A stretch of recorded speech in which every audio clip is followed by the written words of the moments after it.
Don't seem to last like they once did, do they? No, this one was well used. Ready? So we've got Nicholas online. He's work. Good with stuff. Yeah. Hang down so we can.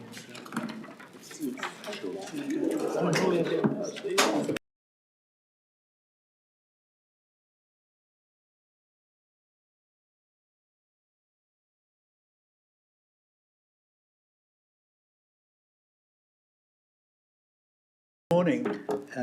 We'll get this show on the road. I've already had someone in my ear to say a short meeting is a good meeting. So we'll. I'm under instruction. So Second that. You'll second that. Look, welcome to the Regional Transport Committee meeting of the Friday the 6th of March. It's great to see a big turnout here today, and we've got online some very distinguished folk. We'll let them perhaps introduce themselves at some point, but we'll get this show on the way. Look, welcome. We've got a bit of a bench back there. Guy, welcome. So good to see you. Look, we'll get underway with some housekeeping. I think you know the drill here. If we get a bit of a shake going on, we'll exit the building, and you know where the exits are, I hope. One to my right, out the door and up the hill as fast as you can. And if the bells sound, we get out, do the same thing. So, yeah. Yep, there for any fire exit, etc., out the way. I think everyone knows the drill by now. So. The meeting point is on the grass just outside the building there, under the trees. There you go. Look, I'll call for any apologies. Are there any apologies, Keith? Unfortunately, I have to leave early, and Connie will be taking me, or I'm going with her, or something. Okay. We have a pretty important meeting to go to. Sure. Okay. Sorry about that. Do we accept his? I don't think we do. Do we accept his apology? No. Lovely to see you here, Benita. Thank you. Are you the alternate for Craig, Yes, or you are it? I will be the alternate. The alternate today. Craig was talking about zooming in, but he's got 2 supermarkets to open this morning, so I don't know how you get 2 supermarkets in Laurel, but I'll take his word for it. He may have just used the same. I know there's at least one. Yeah, okay. Are there any other apologies? Who have we got? Angela Hallett from police, road policing manager, but we've got a stand-in by the looks. Paul, is it? Yes, hopefully you can hear me. I always have trouble with these mics. Yep. Can you give us your life story, please, Paul? Road policing, been in road policing since 2006. I'm a road policing sectional sergeant in Hawke's Bay. Well, look, welcome. Great to see you here. We've got some significant issues around road safety that I'm sure you'll be taking a keen interest in. Who else have we got? We've got, I can't read that, I think it's Sean from the port. Sean from CHBC. Oh, sorry. No, Sean's there. it will be Nicholas from the port. Sorry, can't Nicholas. see that. Nicholas, sorry, my apologies, Nicholas. My eyesight is never great at this elderly age stage. Look, welcome, and pleased to see you zooming in on us. Are there any other apologies, or I think that's about it, isn't it? What else have we got to do here? What's next on the agenda? Any notices? Anyone got a notice to? Late now. I've been posed the question around a Karakia. My Karakia skills are not fantastic. Benita, would you be interested to lead us in that, please? Sure, thank you for providing one, so that's even easier. He ona tātou kia hora te marino, kia whakapapapai nā mo te moa. Hei horahi mā tātou i te rangi nei, aroha atu, aroha mai, tātou i a tātou. Hui e tātou.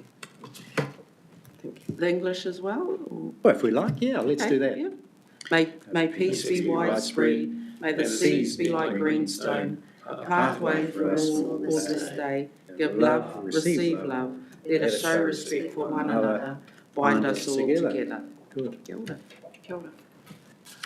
Right, okay. Any notices? No notices? Matt, welcome. We are in distinguished company with the Chief Executive of the Wairau District Council here, so great to see you here. How was the road? It's actually pretty good. Yeah, good. Okay. No notices? No. The conflict of interest declarations, are there any conflicts? No, I'm not seeing any. Now we'll go to the minutes of the meeting of the 12th of December. I hope everyone received those. Are there any issues for correction in those minutes that people have come across? None. Can I have a mover? Sorry. Happy to move, but I'd like a couple of clarifications in mine, which I'm happy to email. It's just very basic wording. Okay. Yeah, if that's all right. You'll send those. I can email them to. Sure. Okay. Thank you for that. And a seconder for that is Louise. We'll spread this around today. Louise, that's seconded. All those in favour of approving the minutes will say aye. Aye. Those against will say no. That's carried. We'll move on to our first decision item, and that's to do with the total mobility scheme and submissions to the Ministry of Transport for approval. Who's going to lead that out? Katrina? Richard, you're going to do that? Everyone knows Richard, I hope. Richard Manning. Introduce yourself. Cool. Hey, good morning all. Thank you, Chair. My name's Richard Manning, Senior Advisor Transport. I work here at the Regional Council. So for this first item here, decision item 4.1, it's basically in a nutshell, the Ministry of Transport is running a consultation process at the moment on some proposed changes to the total mobility scheme. So there's 6 proposed changes they are looking to consult on. Stepping back from that, there's also 2 quite significant changes that the government has taken decisions on, which are reducing the subsidy from 75% to 65%, and also working with councils across the board to reduce the fare caps. So within the Hawke's Bay region, we have a $50 fare cap, and we'll be working with the ministry to understand how much that will impact on our region. But yeah, so that's kind of the key things. As I said, the ministry isn't seeking feedback on those changes that the government has already taken. So the reduction in the subsidy that users will receive, or the reduction in the fare cap, but they are seeking feedback on some broad-based changes to the scheme aimed at strengthening it, making it more user-friendly. So, yeah. Right. If you've read the paper, you've seen those 6 changes that are scheduled in the paper, and then we've got the submission itself, again detailing those proposals. Are there any questions around any of those proposals? Proposals 1 to 6. Anyone got a view? Kate, can you help us there? Through you, Mr. Chair, I haven't, I don't know if it's directly related to those 6 proposals, but I do have a question relating to whether HBRC would be able to track usage from current used statistics, just to show determine the impact these changes will have, particularly for CHB. Yep. We most certainly can do that through the roadway system, which is the roadway system. There's a lot of data and information on users and the amount of subsidies they're receiving, so we can provide sets in that going forward post the changes. Councillor Parsons. I just had a question around targeted rates. How do you target the rates on? So through you, Chair, I'll take that. Ultimately, we identify where the services are delivered, and then those ratepayers that are within that area are charged a targeted rate for that activity. This was recently changed In the last annual plan, or long-term plan, forgive me, because Central Hawke's Bay District Council had not been paying a targeted rate for transport for many years, but had been receiving the services for total mobility. Central Hawke's Bay now does have a small targeted rate attached to their rates for total mobility services. So it's like the area is targeted? Correct. So for in Hastings, for example, Hastings and Napier, they have a higher targeted rate for public transport, but CHB does not, nor does Whitehall, because they don't receive those services. Thank you. Any other questions? Yep, thanks, David. Just clarification. I think I read that of the 9 providers, there was no response. Was that correct? Is it? Yeah, through the chair, that's correct. So we drafted the response to the Ministry of Transport and sought formal feedback from the 9 providers and also the 9 assessment agencies within the Hawke's Bay region, and didn't receive any feedback. But we have spoken to a few of them, and it sounds like they will actually submit on the consultation through their kind of peak bodies. But I think one of the key takeaways really is that the proposed changes that the Ministry is consulting on are very high level. And as I said, I mean, the main changes really are those reductions in the subsidies, which feedback hasn't been sought on. Thanks, Richard. Any other inquiry here? Katie, please. The biggest issue for us is the fact that as a result of these proposed changes, we had our 2 assessment agencies basically withdraw due to the ongoing cost to them, and that's a real worry for the users of this. Timing is everything. We got the targeted rate, and then what they were receiving dropped. So my question is just to how will CHB users of this be impacted? It's not clear whether the multi-trip, daily trip limit disadvantage CHB users because they simply do have a longer way to go. We will see, I had a comment from our staff member in this area who said that our ratepayers, the users of the system rather, are simply going to keep their one trip for when they have an emergency instead of the social outings that they could be entitled to. Can you ensure me that CHB is not going to be lost in this process? I think there's a number of questions in there, Councillor. Yep. I'll answer your first question about assessors. And I'm going to then pass over because these guys have got more detail. But the assessors are not covered in your targeted rate. The activity itself is. Yep. And so the assessors will ensure that there are sufficient assessors in CHBDC, or we'll try to do that, CHB. I'm going to then throw to you about the other detail. Yeah, through the chair, what we've put in place is that as requests for assessments come up, our own staff will travel to Waipukurau or Waipawa to undertake those assessments, and they've already done one visit, so we'll make sure that access is still there. And in the meantime, we will see where the government goes with regards to assessments and whether it will end up falling back on medical practitioners and the likes to do those assessments going forward. So we'll ensure we maintain that service. Through you, Mr. Chair, if you could please be aware that the staff that are going down to do those assessments require these people to make their way to the Regional Council office in Waipawa, yes, that they're not having these needs assessed done in their homes as per the requirement on proper assessors. So I just push that back to you to, again, ensure that CHB is correctly identified or supported in this process.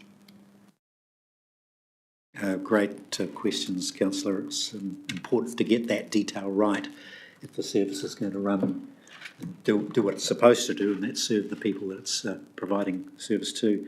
Are there any other questions from around the room? It doesn't seem to be, but I've got one or two myself, if you don't mind.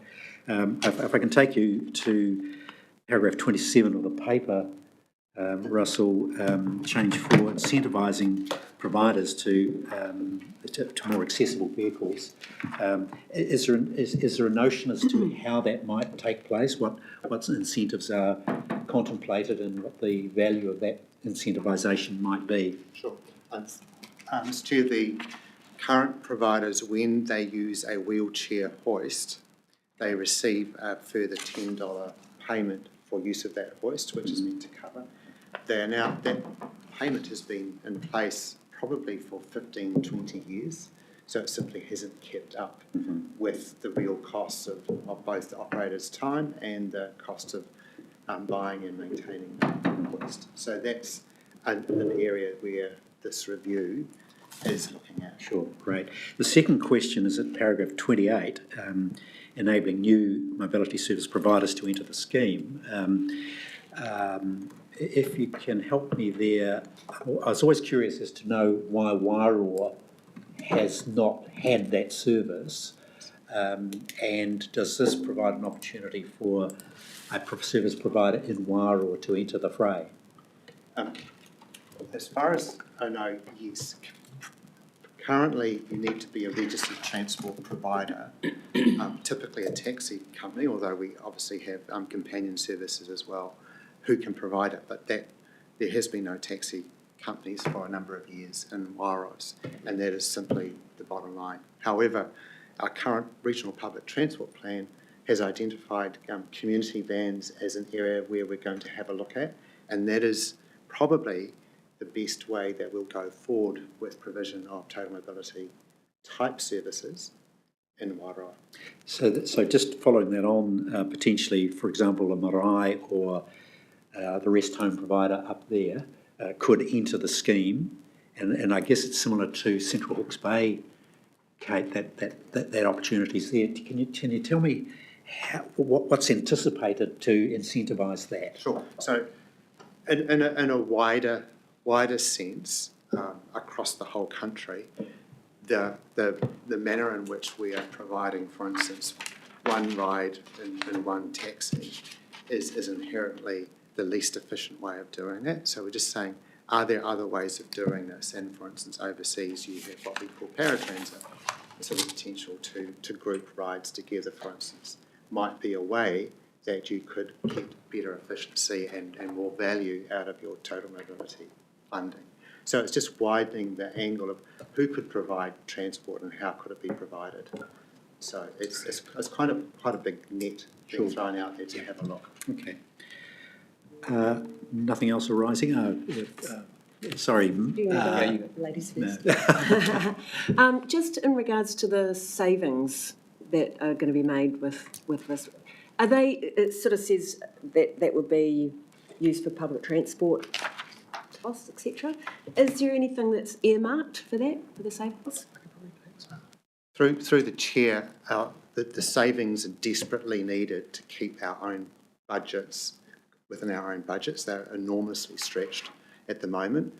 And by way of background, in about 2022, when the discount moved from 50 to 75%, that seemed to accelerate the uptake of the scheme beyond what was ever envisaged through our own LTP and also through the National Land Transport Fund as well. So it's stretching both central and local government. So these are actually almost much needed required savings versus being able to allocate it elsewhere. So it's just going to be absorbed, basically? Yes, it would allow us to carry on providing what we're currently without having to further limits that we wouldn't want to otherwise do. Matt, you would? I guess I have one question more, but the second one more of a statement is, I guess in the lower end of the things is, and it sounds like it's already been done a lot in terms of public transport, getting those people on the mobility service that have lower needs, making sure that public transport is accessible to them so they can shift it. But from what past stuff, it sounds like that's all mostly been looked at in terms of lowering buses and other accessible type of services as well. But I think in the public transport feedback, it did come about training for drivers and stuff about supporting those people was probably the main thing I had thought about. Through the chair, yes. So two good examples. So we now have a brand new total mobility contract. So for our total mobility drivers, they must undertake a awareness and training around handling people with additional needs. In our new bus contract, which begins on 1 August 2027, there's compulsory training in that as well around the needs. And to give you some more context, we are, for instance, working directly with CCS on such a program. So it will be a recognised national program that all the bus drivers will be undertaking. Thank you. Through the chair, Yeah. if I may. Yeah. Excuse my, through the chair, just excuse my ignorance because I don't really know much about this, but is there ever been any consideration to put the service back into community, to be run by community service providers? Because they have more access to probably funding that the council may not be able to access. Through the chair, I think that is where this review may potentially head. As I said before, you have to be a registered transport provider, but as you've identified, there are a lot of different ways to do this and what could be done better in communities, and that's very much, in our view, at the moment, as well as hopefully central government's view too. But we've got a very targeted to come to Wairoa and Central Hawke's Bay and look at what we can do better using community assets. Yeah. Well, and I'll just add, to just close off, is that we already have those services embedded in the community because we don't have access through, the normal channels, and so, it seems to work better and it's probably more affordable as well. So thank you. Great, Councillor Taylor. Through you, Mr Chair, just the CHBDC has a workshop or a working group working through those community transport options so that it runs alongside total mobility or works alongside it and benefits both. So I just thought I can pass on some of that information if you wish.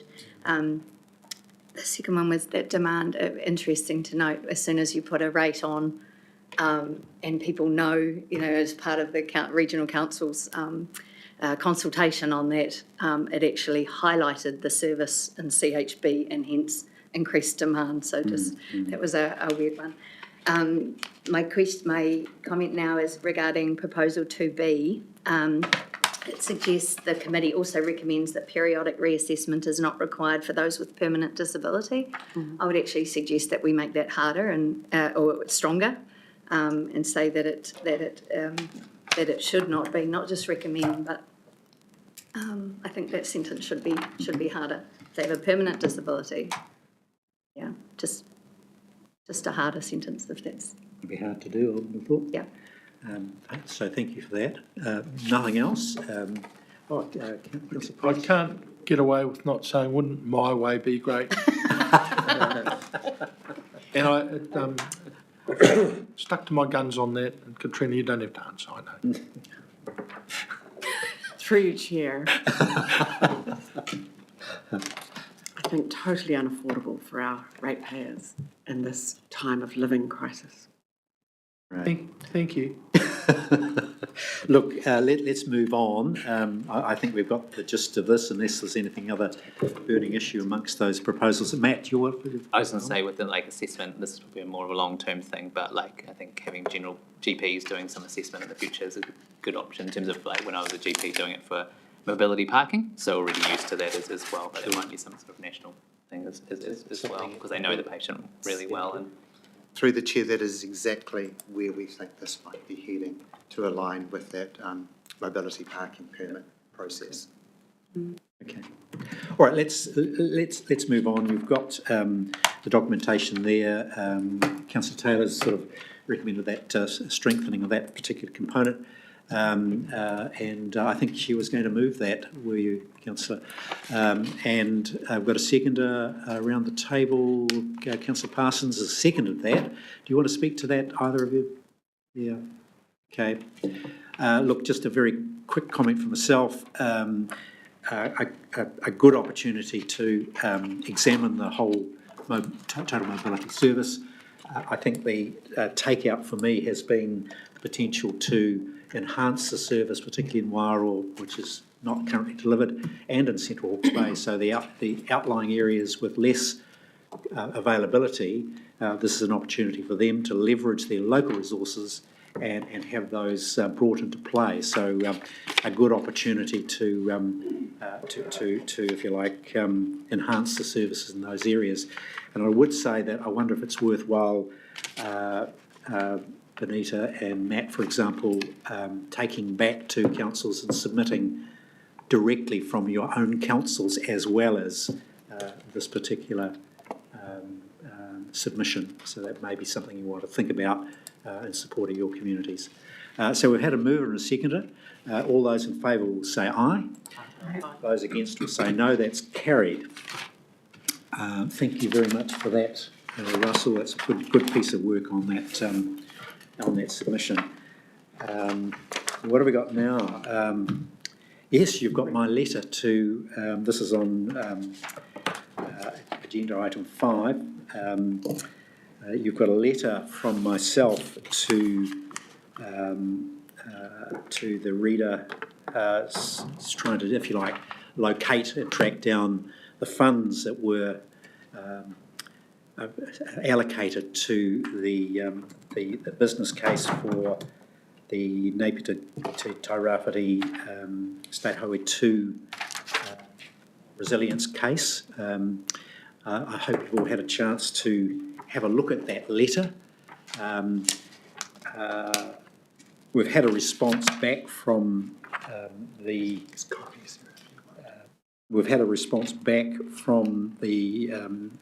acting or interim chair of REDA. As you know, that's coming to an end at the end of the month. So that the intent of the letter and essentially was saying those monies were assumed to be appropriated for that purpose. Where are they? Are they coming back to deliver that piece of research or the commitment made to join up with Tairāwhiti for that business case? And it appears that through REDA's governance, a decision was made to allocate those funds or to reserve those funds for other purposes at this point. We're still working through that to see where what can be done to support that. Gus, do you want to give us a bit of a rundown on what that looks like from your perspective? Can you give us a moment or two? You'll need to come up to the front.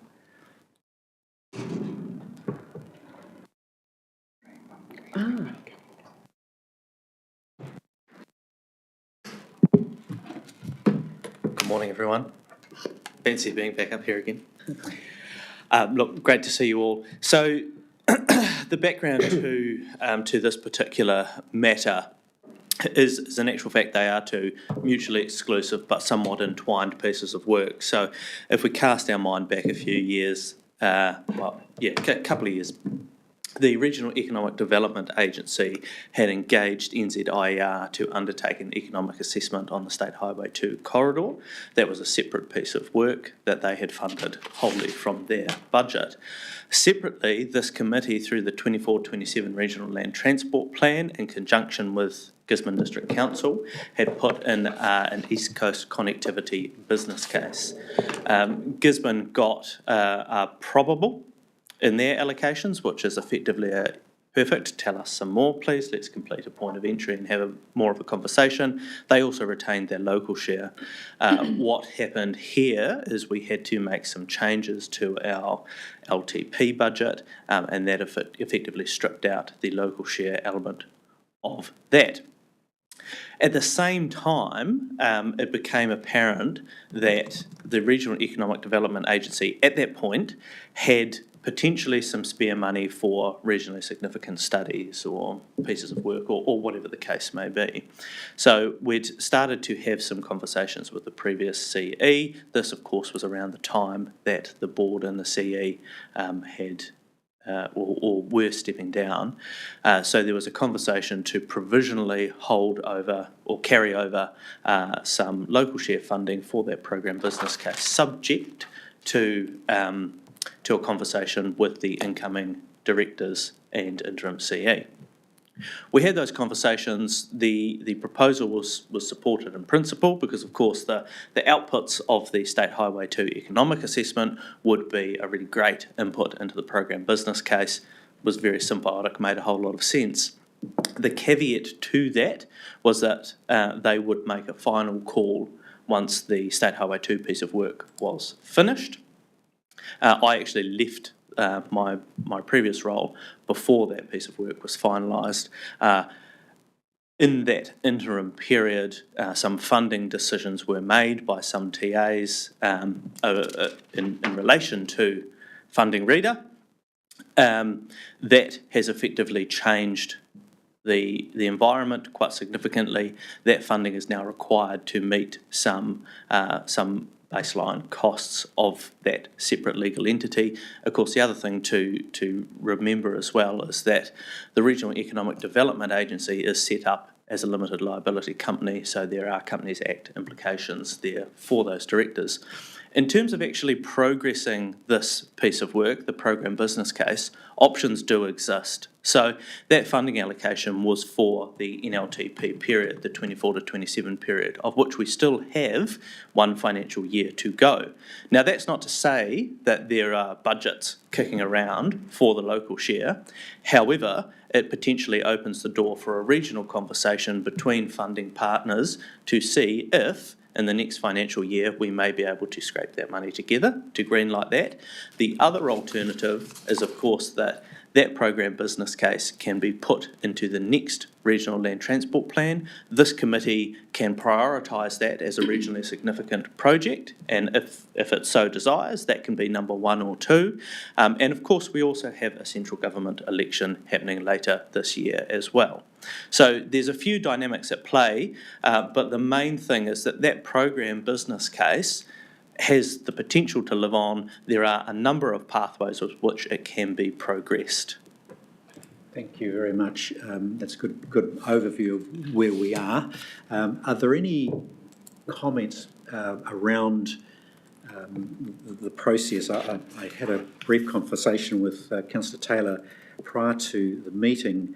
The intent of my, if you like, approaching REDA to inquire about the dollars was simply to take that opportunity to make sure there was some degree of preservation before they disappeared entirely, and to ensure we had that prospect still on the table.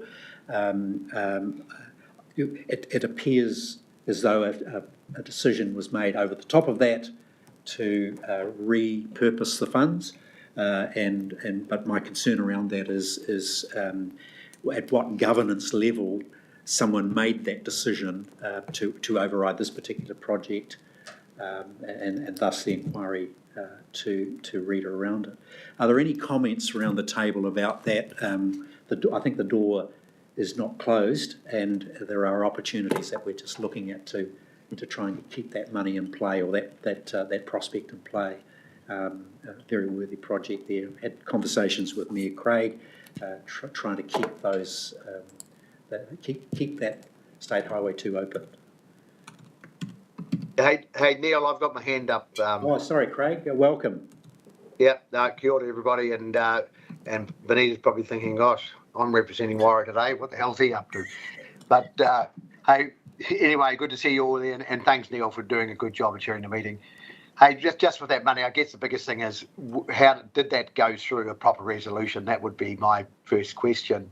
And if it has gone, then we need to probably find evidence of how that happened, and then where we're going to get the money from. Again, we've got Linda across the room, which they're always crying poverty. But we do need to do this. But Linda, I spoke to you as well, and Neil, thanks for your advocacy on this. The previous study wasn't probably what the study we wanted, Linda. I think you mentioned that it was more focused on shipping and rail, and we've got to make a decision on that railway line because we don't want that hindering any developments on our road from Hawke's Bay to Rautaki. So, and then what are the options to getting it refunded through whatever we can do? So yeah, that's my 2 cents worth. Thank you, Craig. Any other views, Linda? I might just add to the kind of total knowledge, not on the funding of it, but as was relayed, Gisborne District Council received probable funding. Hawke's Bay Regional Council received possible funding. The first stage to unlock the probable funding for Gisborne District Council is to do a point of entry to essentially relay the strategic case. So what is the purpose of the study and what will be the related transport benefits? The point of entry does not outline either of those sufficiently enough, particularly on the transport outcomes relating to NZTA and the government policy statement. So as Mayor Little has relayed, it focuses more on other modes of transport than we have direct funding or mandate over. So currently the action is sitting back with Gisborne District Council to relook at that point of entry. If that is the avenue that both regions wished to progress in, you absolutely can do. It's just not going to be co-funded by NZTA as it doesn't align with the Transport Outcomes Framework or the government policy statement. And I do know that Hawke's Bay Regional Council officers are in discussion with Gisborne District Council about this, but just for super clarity on where it sits at the moment and our feedback into the process. Thank you. Thanks, Linda. Any other comments? Councillor Taylor. Yeah, I just have an issue in the letter with it being called a letter of inquiry to the words, the committee is keen to progress the proposed East Coast connectivity detailed business case. But yet this letter and this issue has not come before the committee since the RLTP was done. We request that, quote, we request that $150,000 identified for this work be ring-fenced prior to and excluded from the redistribution of funds to contributing councils. Again, that hasn't come to this committee.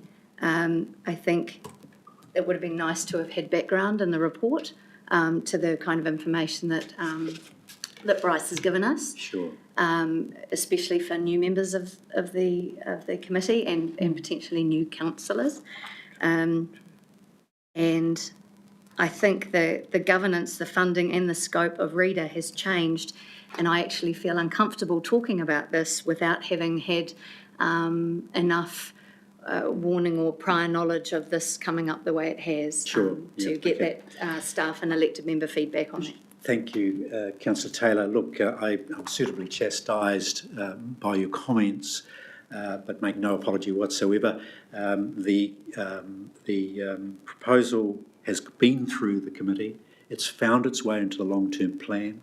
I don't think I've heard any other voice that we're not keen to have it pursued. In fact, I've had the opposite. Informally, obviously not reiterated by the committee, and I make no excuse for reaching out and attempting to retain those funds for the purpose which they were intended and the appropriate governance decision-making around them. That's what I've done on your behalf. Hasn't come before the committee, I appreciate that, but it has a long history of having been endorsed and supported by the committee. So that's my position on it. Sure, Councillor Taylor. I am not against the East Coast connectivity detailed business case. It is the reader involvement. Sure. It is the involvement of that local share that came from Hastings, Napier and CHB, not Wairoa, that has contributed to that, and I think that needs to go through its process. Could I praise your comments as to seeing this as you're keen for it to continue? I am keen for the business case to continue, but as for the reader funding, I think it needs to go through its process. It's appreciated. Councillor Price. Would it be fair to say you should have sent the letter sooner? And we might have got the money. Yes, I apologise for not sending it sooner, Councillor. Look, let's not quibble on this. Just one point there I'd like to make, Neil. I don't know who the hand spotter is. Kate, whilst Wire is pulled out of REDA, I don't think we were out of REDA when the money was put in. we were still part of REDA. Okay, point Just to noted. clarify Thank that. you. Thank you, Councillor Mayor. Mayor, not Councillor. Bit of both. Yeah, look, the bottom line is we are keen to pursue and have the study done, and we'll just keep working away at it until we get an answer or a potential funding opportunity. So that's the bottom line. Can I have a mover for that recommendation that we just receive and note the report? Councillor Collier, you're moving that? Yeah. Thank you. Do I second around the table for I'll that, second. please? Thank you, Benita. All those in favour of receiving and noting the report will say aye. Aye. Those against will say no. I am conscious of the strict instruction to hurry things along. Thank you so much. That's great. Okay. Look, we're up to agenda item 6, aren't we? We're up to 5.2. 5.2, are we? Okay. Transport Activity Management Plan, AMP, and the Regional Transport Development Update. Who's going to do that? Richard, away you go. Thank you. Through the chair. Yes, you're not Excuse me, thank you. excused. Yeah. Councillor. I'm really popular. I'm Connie's bodyguard. See ya. Thanks, Keith. Great. So again, through the chair, this paper provides the committee with an update on Transport Activity Management Plan development, and also an update on RLTP development. So probably I'll take the paper as read, but in the interest of time, but probably the key points I will make is that, so in terms of RLTP development, we have completed the investment logic mapping workshop, so that was undertaken in late January and early February with technical advisory members of this committee, which was really, really helpful and really well attended. As part of those workshops, we reviewed the regional definition of resilience and the problem and benefit statements in the ILM. So there's 3 problem statements and 3 benefit statements. One of the other key things we did as part of that workshop was also reviewing the RLTP key performance indicators. So in the initial review of the KPIs, what is really important is to ensure that they meet what's called the SMART objectives. So this is specific, measurable, achievable, relevant, and time-bound. And we took the workshop through reviewing the 27 KPIs and refined those down to a list of 21, I believe it is. But yeah, basically all in all, RLTP development is progressing well. We also have included for this committee a summary of AMP development from the respective councils. So, Great, thank you, Richard. Are there any matters in terms of that update around the activities going on, both from AMP activity management plans and the activity around the regional land transport plan? Has anyone got any matters they'd like to discuss there? You've read the paper. Councillor Parsons. I've got just a couple. 23, the regional principles have been refined to 23.2, do it once, do it right, build it fit for purpose. What does that mean? It's a very good question. So these regional principles were developed as part of the last RLTP, and they were kind of brought together as kind of a focus of where we see what the priorities are for the region, and that was actually one of the principles that came out of the 22-23 review. So it was kind of post-cyclone. I think it probably reflects that whole where we were at post-cyclone, and again, I wasn't present for those conversations, but very much that, you know, it was in a more of a rebuild phase, and it was looking back on the impacts of the cyclone. So it's about kind of making sure that when we do invest, we invest to a high quality standard, and we do it correctly. Yeah. Okay.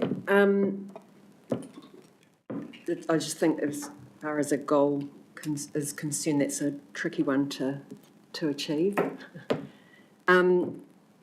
The The other one I just want to ask about is bring the community along on the journey. Could you also explain what you mean by that, please? Absolutely. So again, through the chair, that really boils down to, the reasons for why we're all here. We all have to engage with the community, and certainly as part of the regional land transport plan development, there will be engagement with the community. So that's a formal engagement process, but it's about making sure that the plan reflects what community members would like. So through the chair, so when we're talking about bringing the community along, are we talking about the community around this table? Are we talking about people in the community that we want to bring along? Thank you, Chair. Sorry, I didn't mean to cut you off. Carry on. Yeah, I was just going to finish my statement, if you like. So are you also bringing them along after you've got this plan, or during, or before? That's quite a few questions now, but I hope you get the gist of what I'm talking about. Through you, Chair. Sorry, Councillor, I was too keen to answer. We absolutely get the community along on the development of the plan. So we will go out there and engage with the community and listen to their feedback and hear what they are wanting in terms of a regional transport network. Last RLTP, I think we received more submissions than we'd ever received before. It was a widely engaged plan. So we connect with multiple groups in the community, make sure we go out and talk to the community in order to get them engaged in the process. And then they are formally engaged through the process through submissions.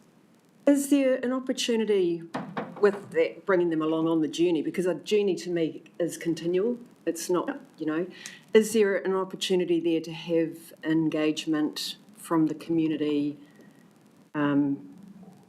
ongoing, like having input from the community, like such as the State Highway Issues Facebook page, for example? There's eyes and ears on the road at all times. Could that be a tool that we could be using? Through you, Chair, the development of the RLTP and the engagement with the community then feeds into programs, whether that's state highway program, the local road program, road safety, passenger transport, and of course there are multiple communities around each of those programs. The RLTP then also documents individual capital works like new roads or bridges. And so individual communities absolutely will be part of those ongoing programs and discussions. I'm more than happy to let Linda speak to the engagement that they undertake through State Highway Investment Program and beyond. Linda, would you like to comment? Yes. Are you interested specifically in community freight? What kind of road user groups are you interested in terms of the engagement approach? Just the public, general public. So rather than a community group, I'm talking about just members of the public being able to have input. So that is run through the Regional Council and the RTC once your plan is in draft and out for consultation. That's probably the primary route for how your broader community will be able to seek feedback into the development of what we call the State Highway Improvement Programme. So that's outside of your BAU kind of maintenance, your continuous programmes into the improvements that want to be seen. We gather evidence over multiple years from freight sector, road user groups, from safety advocates, as well as from SMEs internally and within councils, as to the improvements that are needed or would be sought in the short, medium and long term on the performance of the state highway. They are all brought forward and included in the State Highway Improvement Programme, and then we prioritise them. So NZTA prioritises them, as well as the advisory group for your RLTP, to ensure that it captures the needs of the state highway network from a technical perspective, as well as bringing that into alignment with your ambitions and needs as a region. What it does not mean is that it will always be funded. So that goes through a prioritisation process here, and then it goes into national funding. But your primary route for community at large engagement on that is through the RLTP and through the Regional Council. Thank you, Linda. That's useful. I'm just sort of reading into your questions, Councillor, the entry points for discussion at a sort of grassroots level and introducing those into planning. And we've got in the paper the activity management plans, Wara, Hastings, etc. Napier is a little bit behind the eight ball, Central Hawke's Bay, etc. And potentially there's an entry point there for grassroots discussion. I'm not sure, Matt may be able to tell me, for example, Wara, how much engagement in the community. Is this an officers report, officers engagement, and have the officers produced the regional principles and priorities, or is it a more in-depth discussion with the community about how they're seeing it? Councillor Taylor, you might want to comment as well. In the formation of our AMP process, asset management plan process, we have officers have come to elected members, and we have been able to input into the start of that, and that's probably where the reliance would go back on elected members to know what's happening out in the communities in order to reflect that, to tell the officers who reflected in the planning for the RLTP. Okay, that's all right. Thank you. Benita? Chair. Thank you. I just want to add comment about, I actually really support the kōrero from down the table around more localised engagement in building these plans. I don't want to sort of put any dampener on, but we often don't see ourselves in what is finally produced. And, you know, we're just finding that we really need to have a voice because there are things that impact us that probably aren't appreciated further south.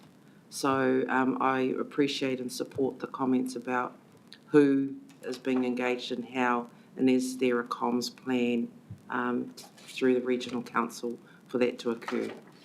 Okay, thank you for that. That's useful. Did you want to say something else, Lynn? Please. Yeah, just a comment for context, just drawing members' attention to point 21 with regards to alignment with GPS 2024. You will note that, as we've previously discussed at RTC, we are expecting and anticipating a draft GPS to come out probably in a few months from now, which may well change in some way, shape or form the priorities sought from government for their investment into the transport system. So that is something that we need to remain adaptable and aware of from a governance perspective, as well as the amount of work that would potentially be required from an officer level perspective. In addition to that, there's a significant event for the country happening in November. The general election will happen, and what is quite common, not always, but common after a general election is that then in the following year another draft GPS may come out, which, depending on the result and outcome of the general election, could represent a minimal change to the GPS or something more substantive. So I would just consider that where there's going to be a very compressed time frame for council officers and for governance to have input into the RLTP, with a number of these factors changing and moving over the course of the timeline. But also as well thinking about and ultimately the core priorities for the region, and ensuring that they transcend perhaps political areas of interest. Thank you, Linda. All right, let's, we're obviously just considering the update, but one of the possible an action point out of it, following on from Councillor Parsons' comment, is perhaps we could have a more explicit information around the comms and engagement that goes in. So what I'm seeing, I'm new to this, but we've got a process in play where officers have got together, have had their workshops, have produced a draft of the principles and priorities that we're looking at. I'd be interested to know what level of grassroots engagement has taken place, what should take place, and how it transacts between now and further development of the plan.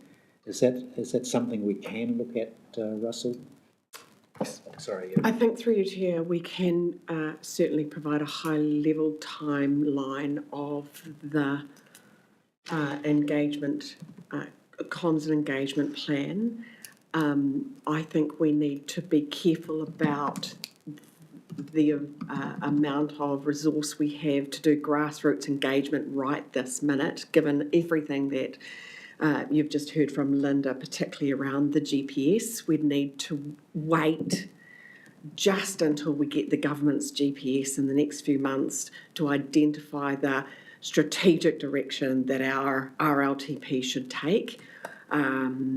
To put quite a fine point on it, that will impact the level of funding that potentially we will end up getting through the RLTP. If we are miles away from the government's GPS and we've got priorities that don't align, that ultimately impacts the region's ability to secure funding. So we need to be really in step with that. But we can give a high-level time frame so that will provide some more clarity. I appreciate your advice, Ms Brunton. The counterfactual for that, though, is that we lose the community voice when we don't go bottom up and at least have those views heard. They may not align with the GPS, but at least they are tabled. And we know that the folk in Wellington are much, much more intellectual than us and understand these issues better than we do. We have to wait for their view, but nevertheless, I think we should hear what the grassroots are telling us. So that's important to know, provide opportunities and on-ramps for that discussion. And that absolutely will happen, Chair. Thank you so much. So that's the action point out of that. We'll receive if you like, an overview of the comms and engagement around developing the investment logic mapping and the plan itself. Is that right? Does it require a resolution through the chair or just an action point? Is it just an action point, I think?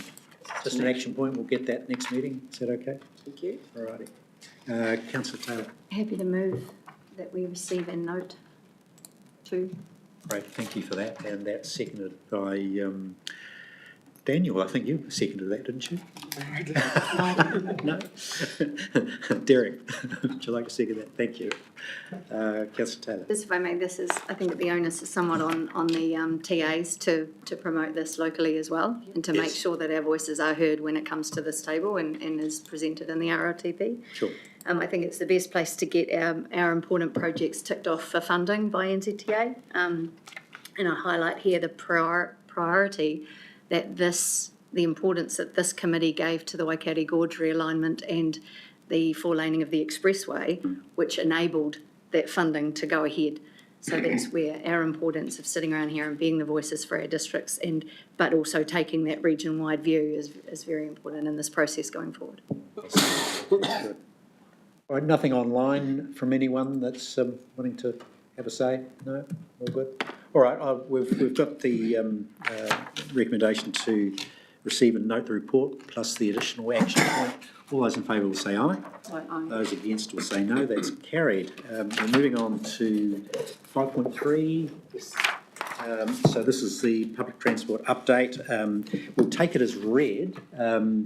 There's quite a bit of detail in there, particularly around the introduction of the new bus routes. Do you want to make a comment and then? Thank you, Mr. Chair. Just wanted to really cover off the exec summary. We did make those network changes on the 25th of January 2026. There's a small typo in the notes there, suggesting it was last year. The probably the most outstanding issues is just getting the final bus stops in place. And the main reason those stops weren't in place was allowing extra consultation time with the affected neighbours of the proposed stops. So processes are going through Hastings and Napier District Councils to resolve those literally within the next four weeks. So we would hopefully have everything set and in place through to April, which will be a really good outcome given how much we've actually changed.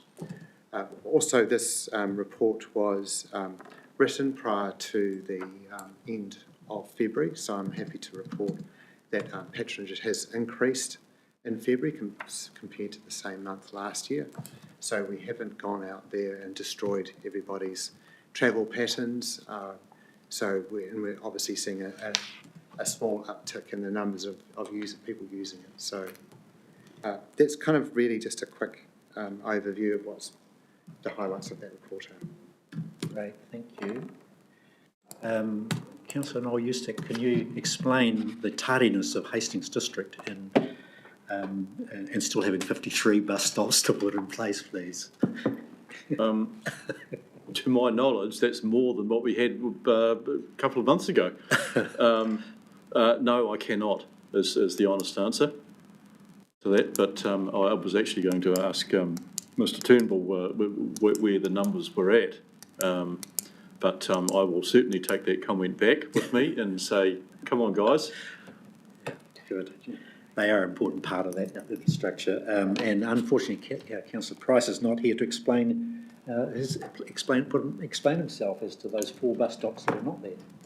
Through the chair, it is very clear that with the number of stops we've put in place, there was some pushback on some of them, and the Hastings District Council in particular asked us to go and reconsult with some of those more affected individuals, and we had stand-up meetings with 4 different locations as the report outlined. So we've got really good feedback on that.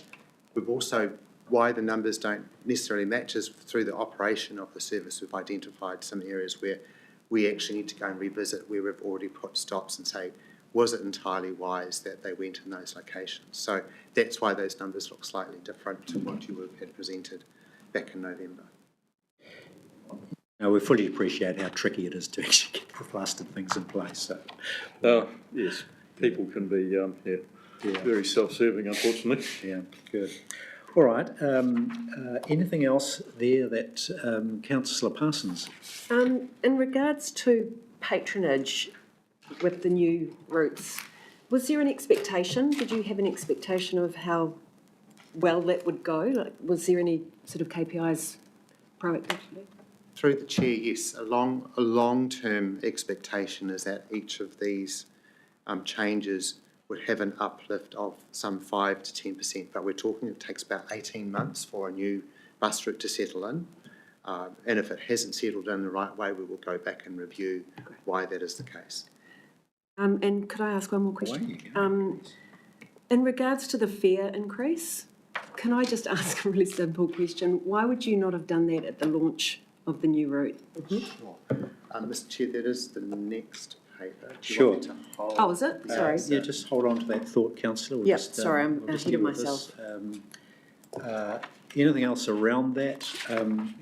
You know, we have high hopes for the amended and new routes there, and fortunately we've had about 2 or 3% rise in patronage, which is a good start. Yes. But, a way to go. It's a tough gig doing buses, as you know, but it costs a lot of money. We've got to keep going at it, and it's a vital part of our whole strategy. So we keep going. Benita, please. Just obviously we have no position because we don't have any public transport, but really just wanting to ask if there are any general rates that are contributed to this activity or no? No, transport is a targeted rate. Okay, thank you. Wara is not paying for our buses. Central We'll pay for it. Nor is Central So can I just have a move to receive that report? Thanks, Councillor Parsons, Councillor Taylor. Thank you. I'm going to leave it up to somebody with public transport. Oh, yes. But yeah, I'm happy to second. Yeah, okay, all right. Those in favour will say aye, those against will say no, that's carried. We're on to your comment, Councillor Parsons, on item 5.4, the increase in public transport fares. Can we have a quick summation of that, please, and explain yourself? Thank you, Mr Chair. Yes, every year we review how fares are contributing to the total cost of public transport. And we have, over the last 2 years, chosen to increase fares by 5%, slightly above the level of inflation. But what we are trying to do is to meet some improved targets on the contribution that fares make to the total cost of the service, and that is something both New Zealand Transport Agency and ourselves are intent on doing, but in small enough bites that we're not going to tip everything over at the same time. Right. So the question was raised. Through the Chair, the question of timing is one of the big learnings from around the country is when you make a significant change, don't throw everything else in at the same time, because it really distracts people from the main message you're trying to get. So what we did with the new network is we said, we're not changing fares, we're not changing the buses and how they look, we're not changing the drivers. So there's only one focus that we had. May is typically when we do make our fare change every year, so we've sort of stuck to that. And so when passengers go out on May the 3rd, the only thing they have to think about is I might have to pay a few more cents on the fare. So that's the reason. We just try not to do everything at once because it gets really difficult to communicate everything.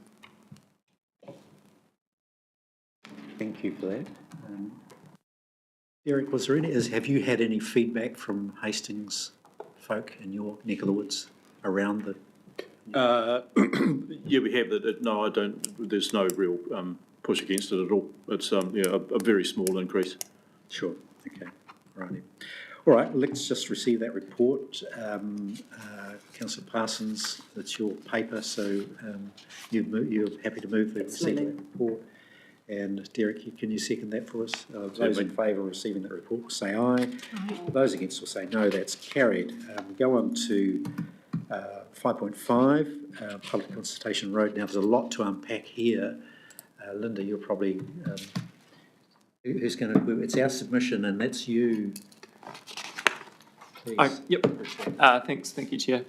Through the Chair, I'm more than happy to speak to this paper. So this is really just a bit of a heads up for the committee, more of an FYI paper more than anything. NZTA is currently consulting on some proposed changes to the road lane use rules. The road user rules. So these, as you can see, they're highlighted from points 2.1 to 2.5. The rules they're looking to update the rules to basically reflect how users currently interact with the roading network. So the first one is around allowing children aged 12 years and under to ride their bikes on footpaths, setting a minimum overtaking gap when drivers pass other road users. So this is the likes of cyclists and horse riders and the like, of at least 1 metre when passing at speed limits of 60 kilometres per hour or less, and 1.5 metres when passing at speeds above 60 kilometres. 2.3, allowing people to ride e-scooters in cycle lanes. 2.4, requiring drivers travelling below 60 kilometres per hour to give way to buses leaving bus stops. This is actually really, really helpful in a lot of respects for us with our new bus network. And also 2.5, clarifying that signage isn't required for road RCAs or road controlling authorities to prohibit parking on berms. So consultation opened, I believe it was the 25th, so a week or so ago, and it's open for a month till the 25th of March. And the council, so we will draft a submission to NZT on this and submit. Right, are there any comments on this, Benita, please? Just a quick question through the chair around the submission is, have you got some steer on how you're going to comment, or is it just going to be the tick the box survey? So we will work with, we'll test with our road safety team, who's responsible for road safety education within the council, and understand if they have any concerns or comments on the proposed changes from a road safety perspective. We'll also obviously talk to the PT experts, because there are some proposed changes which will affect the public transport network. But we can extend the consultation, or more broadly on the submission if you like. A supplementary question around, so I'm just trying to understand how it will be determined when a child is 12. That's good. That's maybe a question for. That's a good question. Put that in the submission. Yeah. And what danger it actually puts them in when considering a lot of driveways are where vehicles reverse out. And I suppose I'm using a bit of my road safety background, Neil, here, is that that's actually one of the most dangerous ways in which children and pedestrians are injured or, yeah. Yes, the whole thing is fraught with some ability to comply or to police all the way through. I guess it's sending it's virtue signalling to an extent without much ability to manage. To enforce all, yeah. Anyway, Councillor Taylor. Yeah, just to reiterate or support that, I'd written down danger for them with driveways needs to be mentioned in the submission under the other impacts option under the tick box. Also asked, it says officials will prepare a submission on behalf of council on the proposed changes. Would like to see it being a regional transport committee submission, perhaps with any input from Sean and the others from the TAs, if that was right. Through you, Mr. Chair, one more. Just the 2.2, the minimum overtaking gap, just wanted to pay some credit to the horse campaign that we saw come through, I think RLTP processes or something like that, and the petition that helped make this happen. So just wanted to lay credit at their feet as well for this change. Any comment from you, David, around? I believe Dylan Thompson's made a comment on media from the AA's perspective, but I also believe there'll be a circular coming out very shortly requesting comment from all the districts. But I think Dylan's comment was along the lines that it actually gives policing some, like the 1.5 metre passing gives the police actually something to prosecute on, whereas at the moment there's no specifications as to what's safe and what's not safe. Good comment. Paul, have you got a view? What does it look like from your perspective? You guys are out and having to do this. Yeah, when I first read it, I think the main points were, like your council member mentioned, driveways, cyclists moving at a higher speed going past driveways, I think could be an issue, and probably going out onto pedestrian crossings at speed, not getting off their bikes or coming off the footpath onto roadways at speed is probably my biggest concern when I read this.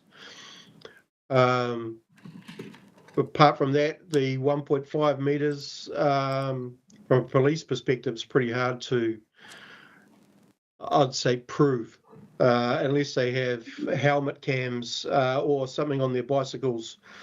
A motorist is always going to say, oh, I was 1.5 or 2 metres away, and a cyclist is always going to say, well, they were 30 centimetres away. So it's how you're going to prove that unless you actually see it. And helmet cams are pretty good and they're on the increase. But probably another caveat to go with that is the fact that we have a lot on our rural roads, double yellow lines and yellow lines, and people may be hesitant to overtake cyclists and or horses and give them that much room because they don't think they can cross a yellow line when that only applies to motor vehicles. So there could be a little bit of a gap in the understanding of what the law is in moving over a yellow or double yellow line. That could be another impact. Very good point around that. So perhaps some education going in there around it. Any other comments on that raft of changes in that area? Yes, sorry, Matt. I think it's just generally good in terms of, I guess, thinking about active transport and getting kids to go to school as well, using bikes and walking as well. Although, yeah, I've come across walking to school a kid that's been knocked over coming out of a driveway by a car and another person recently as well. So that's a really important point to be aware of as well. I just think about 2.1 I guess, an age restriction, but I just think about people with disabilities as well, particularly maybe intellectual disabilities that wouldn't feel safe on the road. I guess it's a much more challenging one as well because it's a bit easier to police by age as well. But I guess just something to consider, on that point. And hopefully, with the giving way to buses, it will also help our public transport system as well be a little bit more speedy. I guess don't have to, especially on those busy roads, having to wait to pull out and take time. Thank you.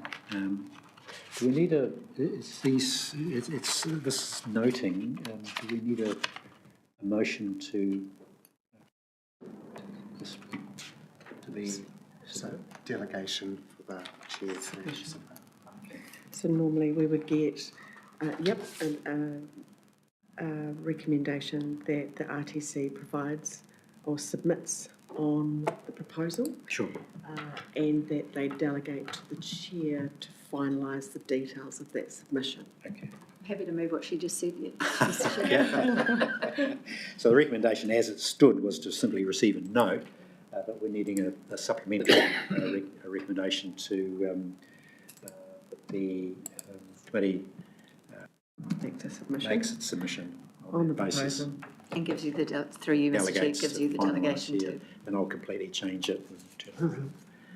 We will include all the points of the committee that they've raised today. All right, we'll include all your points. How's that?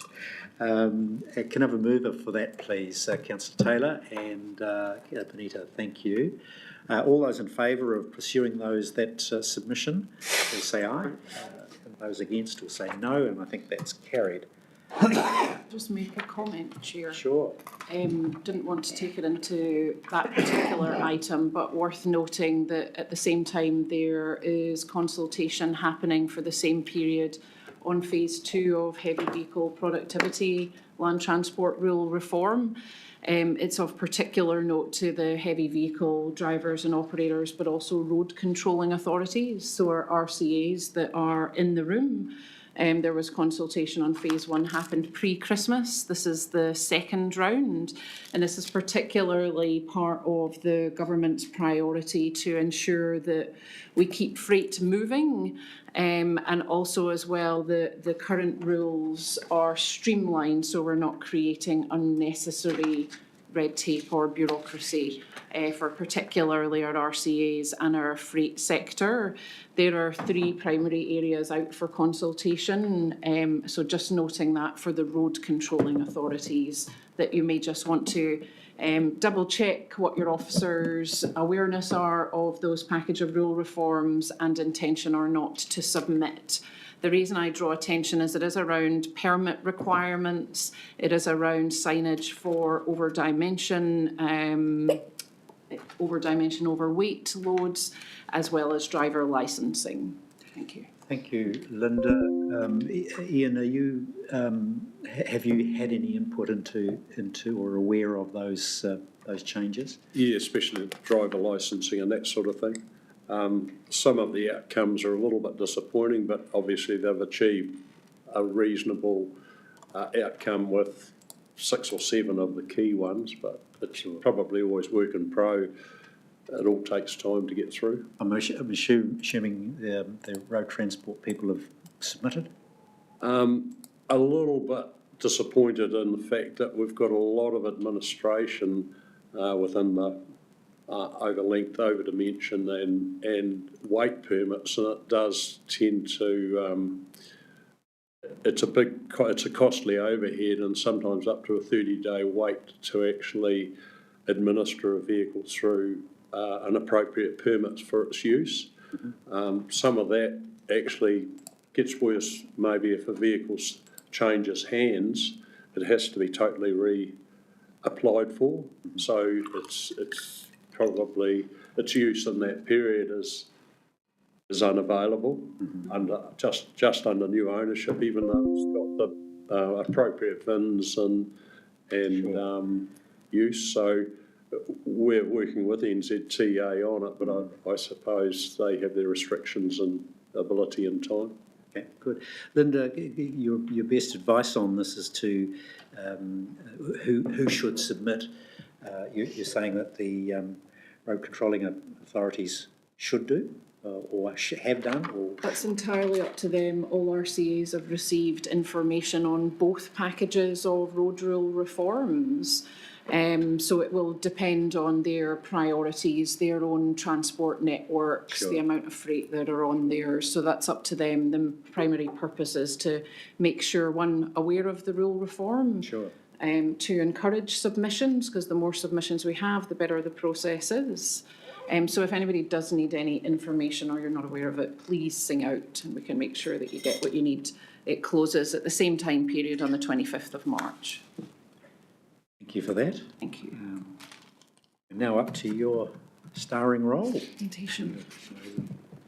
Up to item 5.6, NCTA update. Excellent. Thank you very much, Chair. You have the full presentation in your agenda pack. I will draw attention to some key points through the main slides. I won't go into the appendices. I'm happy to take questions at the end, please. If we could. That makes it easier. That's State Highway 5, Māori Gully, I think, by the look at that one. We'll run through for new members. We usually just touch on a few of the key national or strategic issues for you to be aware of, and then we'll jump into a more regional update. First one, I feel like we've well covered. These are the indicative key dates for the development of the 2030, my goodness, NLTP. For you to be aware of, but I feel like that's well covered already. The other part to note in this that isn't referenced in this slide is that we are working towards an August date on board decisions for FAR rates, so that's your funding assistance rates, which is critically important for your annual planning and your long-term planning. Next up, just an update on all things roads of national significance, of which, of course, we have one that is well into construction here in Hawkesbury, the Hawkesbury Expressway. Construction is also underway on Rautaki to north of Levin, down in the Horowhenua, and touches into the Kapiti Coast area, and Takitamu north, as well as Tauriko west. So making good progress across the priority roads of national significance, noting that this is the government's #1 priority in the current GPS. And I'm sure that you're all having a look at your progress on your own one as you drive along the expressway. National ticketing solution, really pleased to confirm the MOTO move, as the NTS, National Ticketing Solution is called, has started and well underway on the rollout right across Greater Christchurch area. With particular interest here in the Hawke's Bay, working together with our smaller regions, so right across Hawke's Bay, Manawatu, Wanganui, Tairāwhiti and Taranaki and other smaller regions across the country, to ensure that we align the rollout in your region with other key priorities when it comes to your public transport network. So the transition timing and the preparation of that is critical. As well as the national ticketing solution making it really easy from a passenger perspective, it'll also really support us in better data collection to inform future network use and future investment. And we're already beginning to see that coming through in the Christchurch area. Maintenance, a really important update on our progress in moving away from our network outcomes contract, our current way of contracting the maintenance of our state highway assets into the integrated delivery contracts. I know we've discussed this at a few of the RTCs as we've been moving through this process. We did announce the preferred suppliers for each of the regions just prior to Christmas. We're just working through the final negotiations of those contracts currently. We are on track as well, which is great for such a substantive change to how we operate. We're on track for the new contracts to commence 1 May. In the Hawke's Bay region, your current contractor is Higgins, and they have been the successful contract through the procurement process for the IDM. Just in summary, or a quick touch on for those that are new to the Transport Committee, the primary reason for this, if anybody's been super interested and read the National Infrastructure strategy, which I hope you all have, at least the executive summary over tea, it does highlight some of the constraints and areas for improvement and how NZTA has and can manage the state highway network. And the integrated delivery contracts is one of our key levers and key changes that we're making to ensure that not only do we have much more control over the management of our assets, but also the quality of the work that is done on those assets as well. So we're taking back much more oversight and control of those than we have done previously. It also as well has moved us into a state where we can be a smarter procurer, so driving greater commercial tension into the contracting market, but as well making sure that we leverage our big role as a procurer to support smaller local businesses to gain experience and opportunities to work on the state highway network as well. We'll jump into a more localised update. Not going to dwell on this too much because we are on track, which is really pleasing to see. And we'll cover a couple of the priority projects a little bit later. But just to note one in particular there that we haven't discussed in a huge amount of detail, the State Highway 2 Waipukaro revocation. We are just at the early stages of conversations with Central Hawke's Bay District Council officers on that to begin and move into the point of entry process. Hawke's Bay Expressway. Now, many of you will join our regular updates on the Hawke's Bay Expressway for our regional leaders, so I won't spend a huge amount of time on this. You'll have undoubtedly had a look at a lot of the information that is on our website, as well as the recent flyover that was produced. But you will and your community will be seeing much activity along the current expressway, particularly the Tūtakuri Bridge piling, which is well established. You'll have seen the multiple cranes. The earthworks and vegetation clearance is also well underway. And our Meani and Kennedy Road overpass enabling sites are well established too. So that's all the work that you're getting exposed to as you drive along the existing corridor. The community are going to see probably much more activity in terms of the bulk earthworks happening right along the corridor, and the piling will continue to be very visible as well. I would note that it does seem to be slowing the traffic down quite a bit as everybody has a little look, so we'd just encourage everybody to make sure that they keep their eyes on the road ahead rather than the activities that the construction has going on. The Napier Commercial Vehicle Safety Centre remains on track in terms of its delivery, as well as the actual physical building work is well underway on the establishment sites and essentially putting the weigh scales into the ground of 3 of the 4 sites now. A really, really positive development considering how important freight is to this sector, but also as well the number of freight movements that you have on both your local roads as well as the state highway network and getting goods out from market and to the port and further afield. Noting that this has a particular emphasis on safety, but as well as that, it does provide us collectively with a lot of great information on freight movements overall across the network to help inform investment planning for the future. Waikari Gorge realignment, it remains also on track. We are just moving and expecting to and be able to announce the award to a contractor early this year, so within the next couple of months. following the appointment of the preferred contractor, we will be able to then confirm a start date for construction, but just please note that is pending property acquisition. And hot topic for our partners in Hastings and Hastings District Council.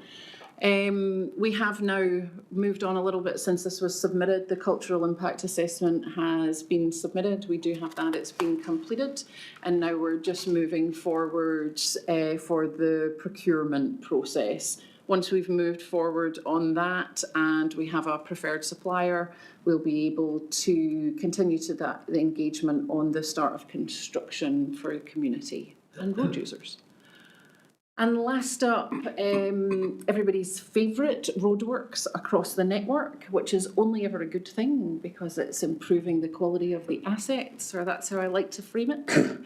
A positive and good season across the region, but I would just note that some of them, undoubtedly like yourselves, due to the wetter than average summer and some of the weather events, has just been delayed a little bit. So we're still pushing hard to get the targets for 25-26 reached in this construction season. So long may the sun keep shining. And then lastly, this just provides us an overview of how, as a region, we are tracking on our funding over this course of the NLTP period across the activity classes. So just a recap on this one, the light blue column is the total baseline allocation that the RCAs have received funding for in the up to 2027 or June 2027. The dark blue is what's been spent already. And the hashed section, or the kind of greyer area there as it looks on the slide, is what we would forecast the run rate required to spend that full allocation. So where you get a hashed section, it just shows we're tracking a little bit behind. The only one of note there is on the external funding emergency works, but there's no red flags in there. Some of that is a phasing, a funding and phasing and work and contracting perspective, as well as some more complicated designs because it's relating to bridges and structures rather than perhaps road rebuilds or drainage. And I think that's it. Oh no, post-rec planning, one more. And I know that we've got a written update on the roading side of Trek and Daniel here on the rail side of Trek. From a roading perspective, we are pretty much practically complete in the Hawke's Bay region. There's still a couple of larger projects happening in the Tairāwhiti region. But the reason that I really want to underscore this is you have all seen a huge amount of work happening on the state highway network post-Cyclone Gabrielle.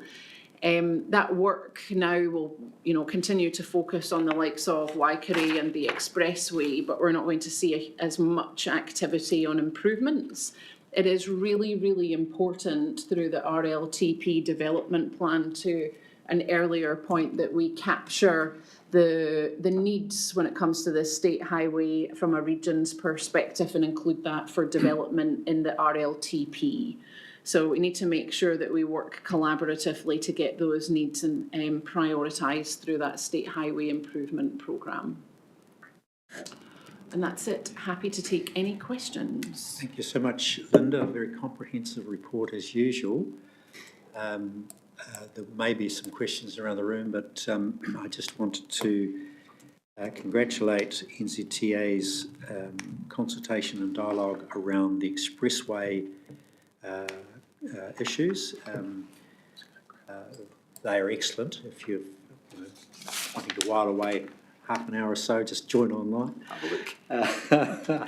And the response was great because I raised the issue of traffic management at Tātou, and I'm glad to say instead of having to wait 30 seconds, now I only have to wait 15 seconds.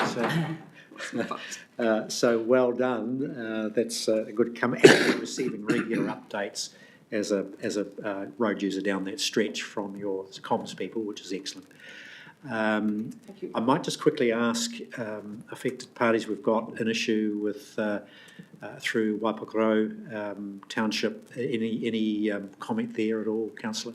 No, just that it's lovely to see it being progressed for a few years now. We've had later in the RLTP, but it's nice to have the discussions happening. Good one. Derek, anything to do with Hastings, particularly Ngā Roro? Through the chair, I'd just wonder if there was maybe a little bit more detail on a start date for the Fernhill Bridge. No, not until we move through the procurement process. So we need to prepare the procurement documentation and then get that out to market and see who applies through that process. Once we get that and we get a very clear steer on the scope, capacity and how many tenderers we have, we'll be in a better way to state a definitive timeline for that project. Can't say. Thank you. Look, I do want to come back to Daniel, probably on the Awatoto Rail Bridge. I don't know if you've got an update for that shortly, but I will go to, while we're getting the TA perspective, commentary. I've had conversations with Mayor Little around, and this is applying to page 66, Hawke's Bay project updates, State Highway 58, oil pitch. And we've got, I wouldn't mind getting Chief Executive Lawson to come to the table, please, and explain himself why he's left such a mess up there. Craig, do you want to comment, and Benita? Yeah, I think I know quite a bit about the road up there. Probably Linda would rather I wasn't in the meeting, really. But so we've got the State Highway 38. State Highway 38, just so we know, is becoming a lot more important because between Taurafti and Hawke's Bay, our roads continue to go out. And the Cyclone Gabriel, it was 38 that was able to get the army in and things like that. So now we're treating 38 now as probably a substandard state highway, and we also think that we can have non-roading authorities dictate how and what should be done, which is really a concern, and we can have a trial. If we put a trial, what we're doing on the pitch oil down on Hawke's Bay on the expressway or something like that, I don't think he'd be very happy. So what's happening is the trial isn't working. It didn't work before. We want to work with Tūhoe and them to make it work, but when something doesn't work, it simply doesn't work. It was told that it can't handle wet feet. Well, you know where it rains more in Hawke's Bay than anywhere. And so we're really concerned. We're getting a lot of complaints up the road now, and I've just sent Linda some of those to you today. It's unsafe. It's really dangerous. The days we go up when there's something on, generally it's been attended to, but when there's nothing on and the general day-to-day running, it's full of potholes, but you wouldn't know what a pothole was until you went up this road. And because the stuff they use is really like concrete in some places, so it has sharp edges, and quite often you get ruts and people using it at night time and that. So all I want is we need to put more focus on actually treating it like a state highway now. It needs to be brought up to that standard of a state highway. And we've tried our hardest for many years. We had funding from the PGF that was knocked back because there was opposition from the iwi up there, once again a non-roading authority. And then we've now got a special purpose 38 at the top end that we're getting told might be handed back to us. Well, that will be a cold day in hell when that happens. Because it's so far away. To maintain that road would just be absolutely, would kill us as a council. You're probably carting metal for 2 hours before you hit the road, just to give you an idea. So we've got a lot to sort out, but we really want to elevate 38 back up into the Transport Committee. And Linda, you know I never let you forget about it as well. So yeah, so that's my. Thank you, Mayor Craig. I might call upon Denise. Do you want to make a comment, and then I'll get... Look, just through the chair, hold the same sentiments as Mayor Craig. But for me, really, what I want to highlight is the dangerous nature of the road now. It is probably I lived there for 10 years, it's probably the most dangerous and most unsafe I've ever seen it. And it's not actually to do with potholes. They're used to potholes. This is something way more extreme. Chief Executive, please comment on any technical issues that may arise for your council as a result. Through you, Mr. Chair, I sent a quiet email to Benita that we might need to be a little bit more diplomatic than we wanted to be because Linda's in the room, but I should have copied that into to Mayor Craig as well. But look, the Mayor expresses the same sentiments to Linda, and it's a trial that I don't think has worked. For those unfamiliar with the trial, it's a natural product derived from pine resin that has been used to try and consolidate the road. In some places it works okay, but where it doesn't work, it fails dramatically. And as Worship said, it doesn't handle water very well at all. And that is we're in a rainforest in the park, and some of the potholes. They're not just potholes. It's actually dangerous. It's getting down to a sort of a firm and slippery substrate. So Benita and I were actually up there on Tuesday, and I think that it's time to call a halt on the trial, and we just need to remedy that situation. And I suppose the flip side of that is it is a state highway, and we don't want it, Linda. Linda, do you want to make any comment at all? Thank you. I appreciate the opportunity. Go on. Also would have appreciated the heads up. Yeah, a few things. I note, and Craig and I, Mayor Little and I discuss this regularly, but I do note the call for improved focus and improved resilience on State Highway 38. We've had a lot of focus as an RTC on State Highway 2, and we've been successful collectively in securing funding for some ongoing improvements as well as some large-scale capital works on the network. So I think it's natural that we should resurface and relook at where State Highway 38 sits in the region's priorities. State Highway 38 is a State Highway 38 at each end, and there's a special purpose road in the middle, which does have personhood. So it's not quite a like-for-like comparison as, say, where the Hawke's Bay Expressway is for a range of reasons. It is a trial and it is a pilot, and we have an operational group and a steering group that involves NZTA, representative from both councils, because Whakatane are at the other end, as well as Wairoa, and Tūhoe are around that. I would note that the concerns raised are in regards to specific sites, which all parties in the operational and the steering group do note present a real issue. We've had technical teams recently, last week, the week before, go out and do a network drive to inspect them. We are working to have both an MOU but also an agreed level of service for the performance of the trial, agreed by all parties with an interest in that road, as well as an agreement on response time. Also of note is the remarks around the weather conditions, of which, again, that was very good feedback to note. And there has been immediate work and will be work ongoing in terms of the water tabling and the drainage around there.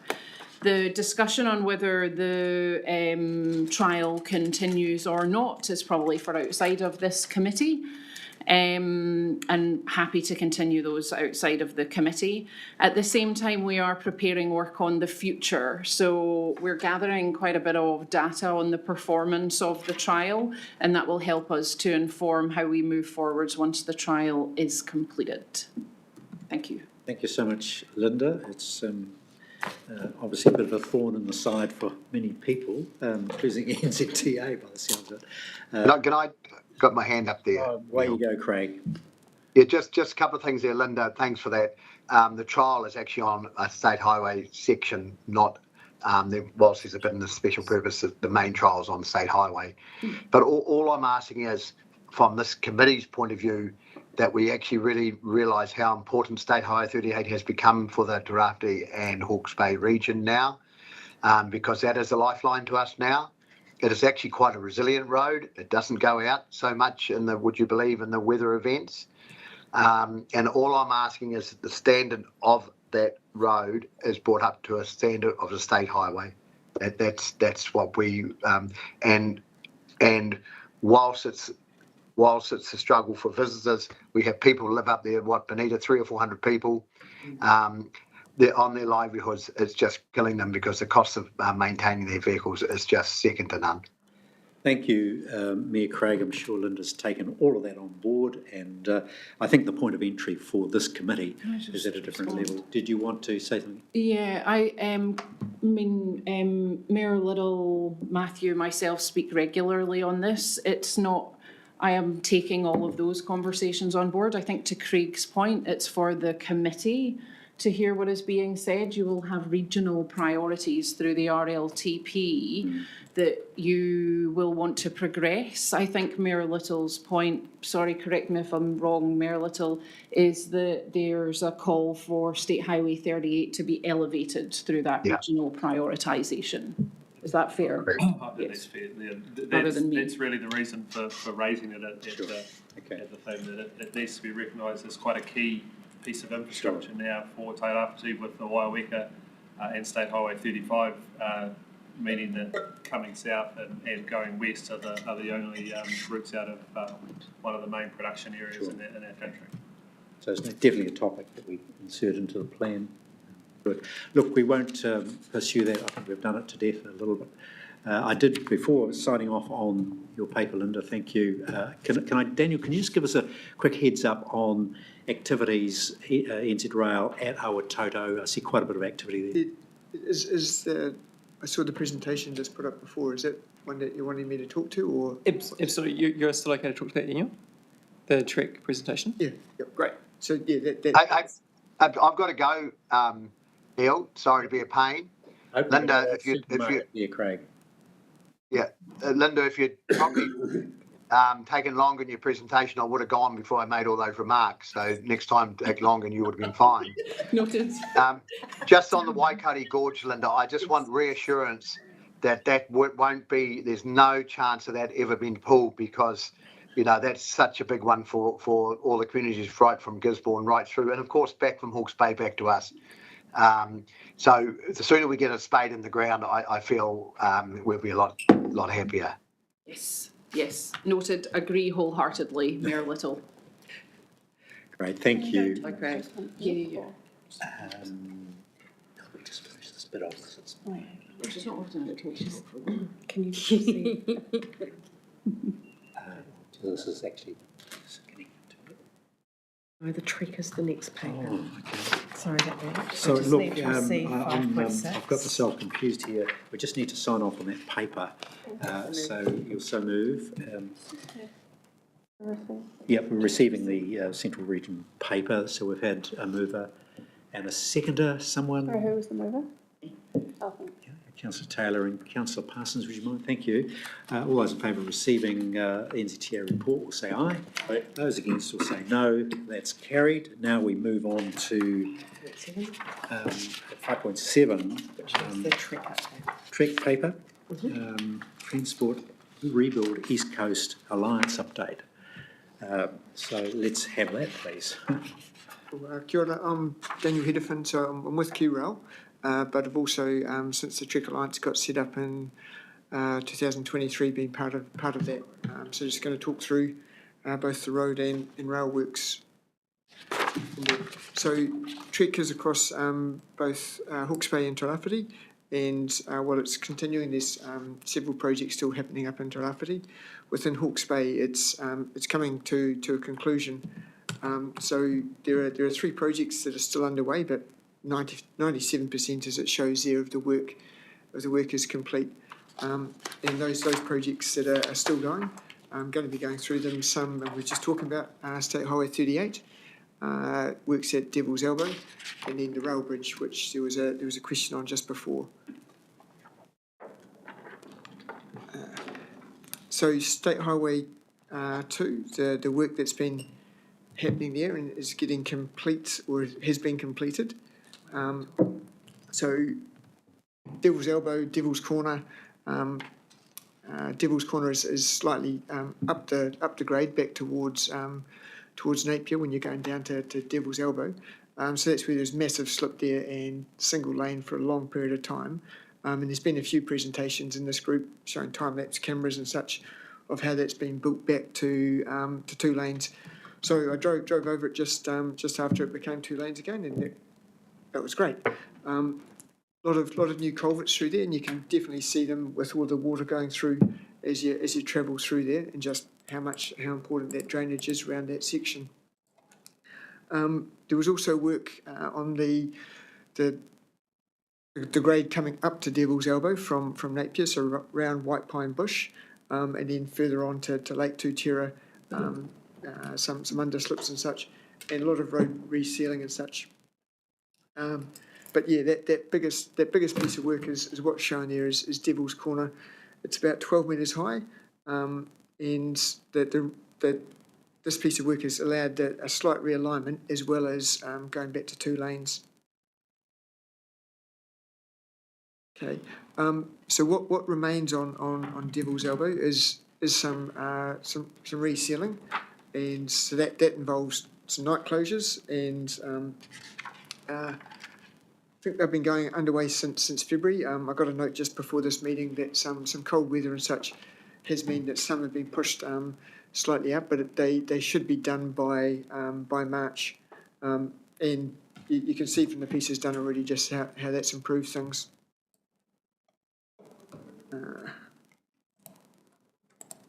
State Highway 38, so the area was just getting talked about before.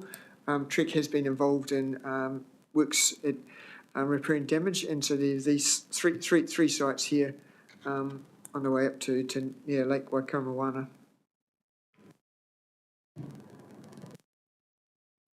Sorry, just trying, and some closures that are going to be involved in undertaking that work. There's going to be night closures mostly, with has been night closures mostly, sorry, with some works now moving to daytime, and work has been happening with Tūhoi to manage the timing and such, especially through when it's busier during summer, and continuing up into June. I think that might be the last bit of the roading works, because yep, now moving south down to the Waitangi Tūtakuri river area, that state highway, the state highway through there, that work on the road bridge, variously called Tūtakuri or the Waitangi Bridge, repairing both piles under the bridge that were damaged in the cyclone and some of the cycleway that's been completed. You can see that there's a list of some other works that have also been finished around State Highway 5, State Highway 51.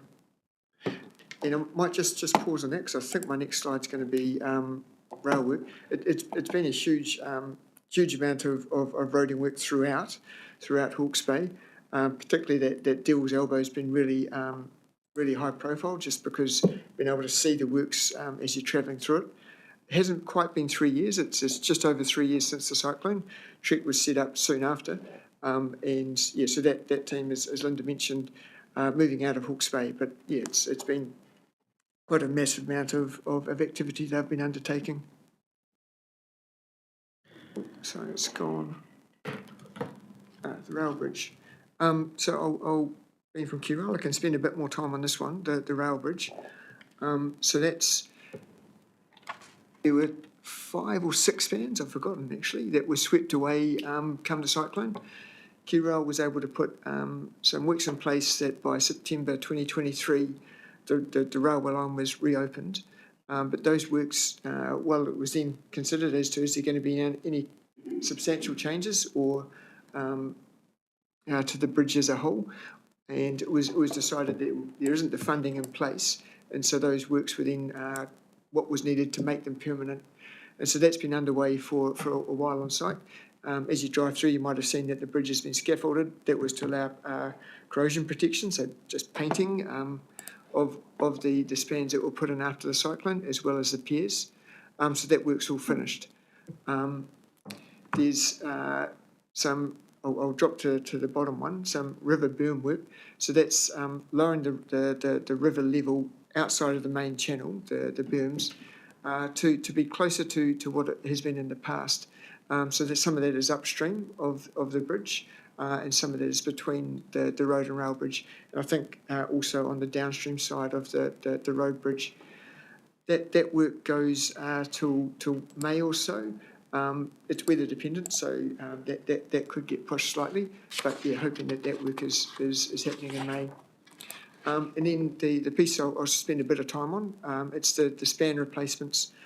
So QRail has various second-hand spans that it uses for things, and it was able to put those in quickly after the cyclone. We're now replacing those with longer permanent spans, and on the northern side, which is the pictures here, that got done a couple of weeks ago, over a weekend, block a line. And then it actually got done on the Valentine's weekend. So we don't know when the bridge exactly got swept away in the cyclone, but we were definitely there on the 3rd anniversary to put those spans back, because it was a Friday to Sunday job. And then the southern end, that starts tonight at 8:30. So the team's there, and we call it a block of line once trains aren't running. So they start from 8:30 tonight, removing all the track and the cabling on the bridge. Then the spans start coming out. I think that's around midnight. And then they'll be starting to remove one of the original 1930s piers. That's around mid-morning.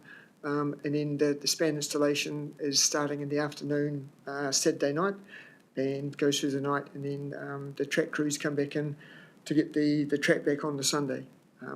So that's our last significant, what we call block of line, when we're doing works when trains aren't running. It's quite visible. My mum's always asked me about this one as she drives past, as to what's going on. But the river berm work will continue for a month or two after, and we've got some track work, something we call de-stressing, to make the track resilient, and that goes to about mid-year, June as well. And then yes, with that done, I think Trek is generally finished in Hawke's Bay, and that will also be the end of the significant rail repair work too. Thank you so much. An excellent overview. The Valentine's Day, that was a good love story you told there, Daniel. Excellent. So any questions around the Trek work? Obviously a major investment in resilience across the region. Is there anything anyone wants to comment, Benita?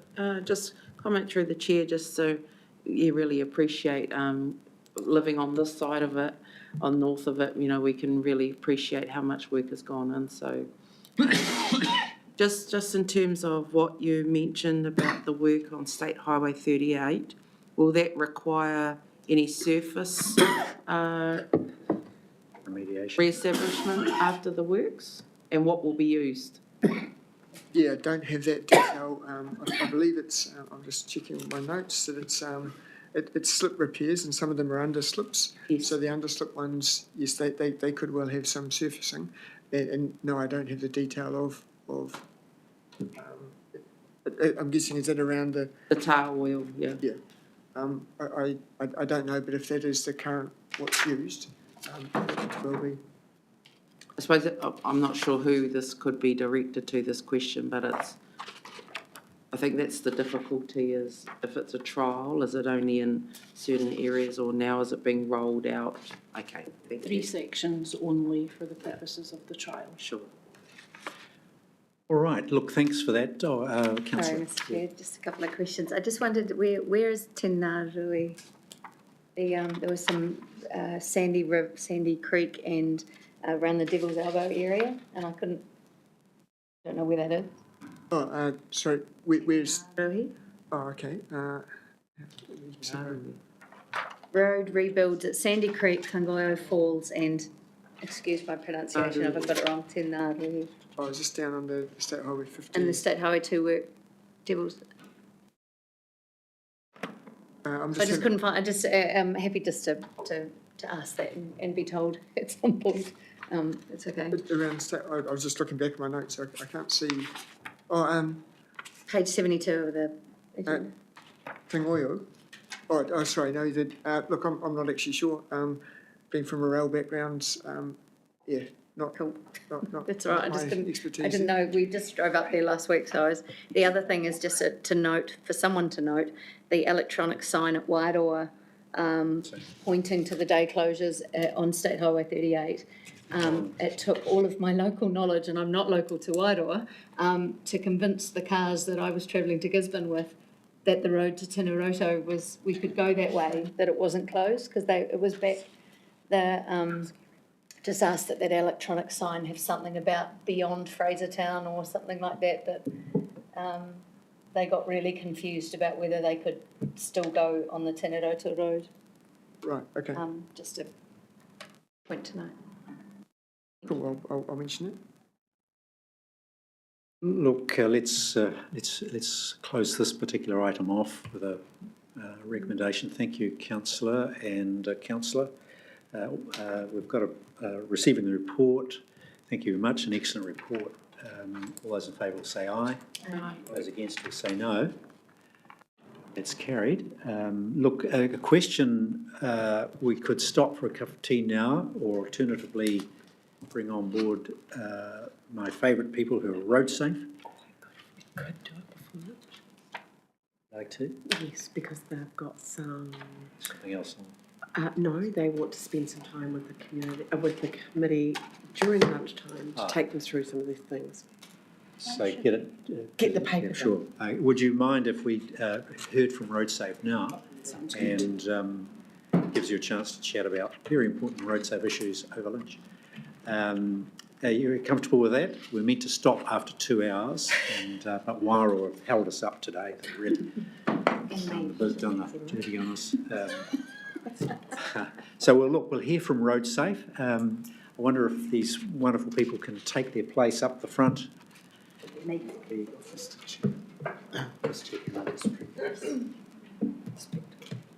Come over to the corner. Can you all come up? I'm going to invite them up in a minute. Oh, sorry. They're going to sit there like good little children. Before They're troublemakers, Neil. Yeah, okay, we don't want them up front. Yep. You want to introduce? Mr. Chair, I guess the first thing is we do have a paper which presents to you what RoadSafe has been doing recently, and that includes some of the great data of where they've been across the region, and we do want to spend all the time with them presenting this. Now, our RoadSafe team are unsung heroes and they just get on and do the business on an extremely small budget.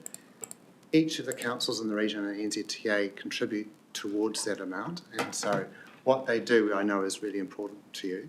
But as I say, they're very unsung, and today I'd like them to do some singing of their own. So, pass across to Liz.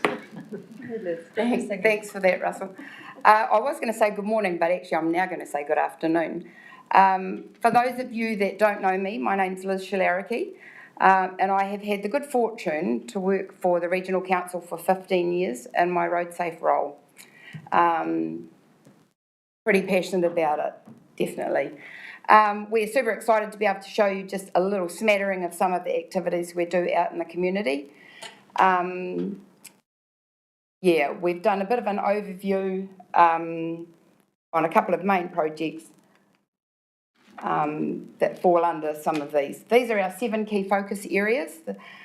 We also try to be responsive to other emerging stuff that happens, but these are our key targets that we work to. I've got to remember what I was going to say now because I've been sitting yarning for so long. Let me just get my bearings. God, isn't it funny when you're under pressure and you can't remember what you were going to say? Because I was trying really hard to make sure I kept it brief. We've done an overview of a couple of our main projects. I'm not going to actually dilly-dally around and talk any further. I'm going to invite Helen up to share around our work around child restraints. I'm not going to say I'll spare you from that. Thanks, Liz.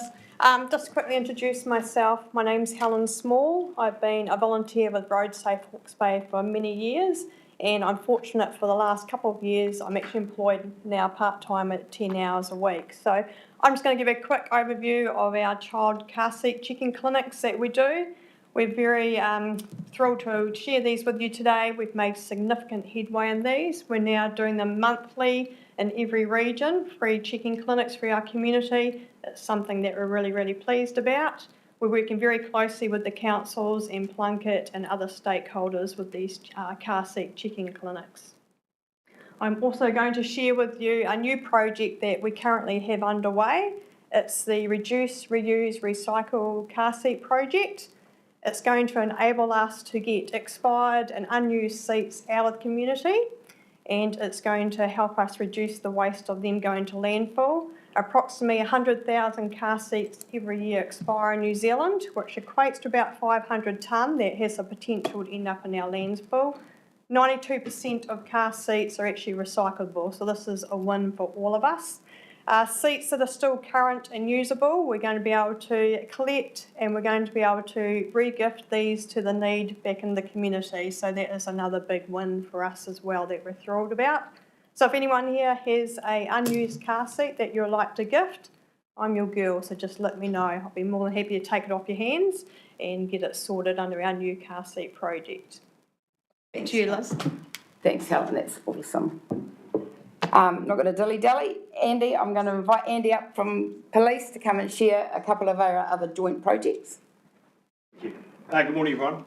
Firstly, thank you for giving me the opportunity to speak to you this morning about what we do with our relationship with RoadSafe. So as Liz said, my name's Andy Clinton. I'm from the Eastern District's what they call the Impairment Prevention Team. Basically, we're the guys and girls that do all the checkpoints. And our job is to detecting impaired drivers, whether that be by alcohol or drugs. So we operate out of the booze bus, as it's colloquially known. So our association with RoadSafe goes back pretty close to 15 years.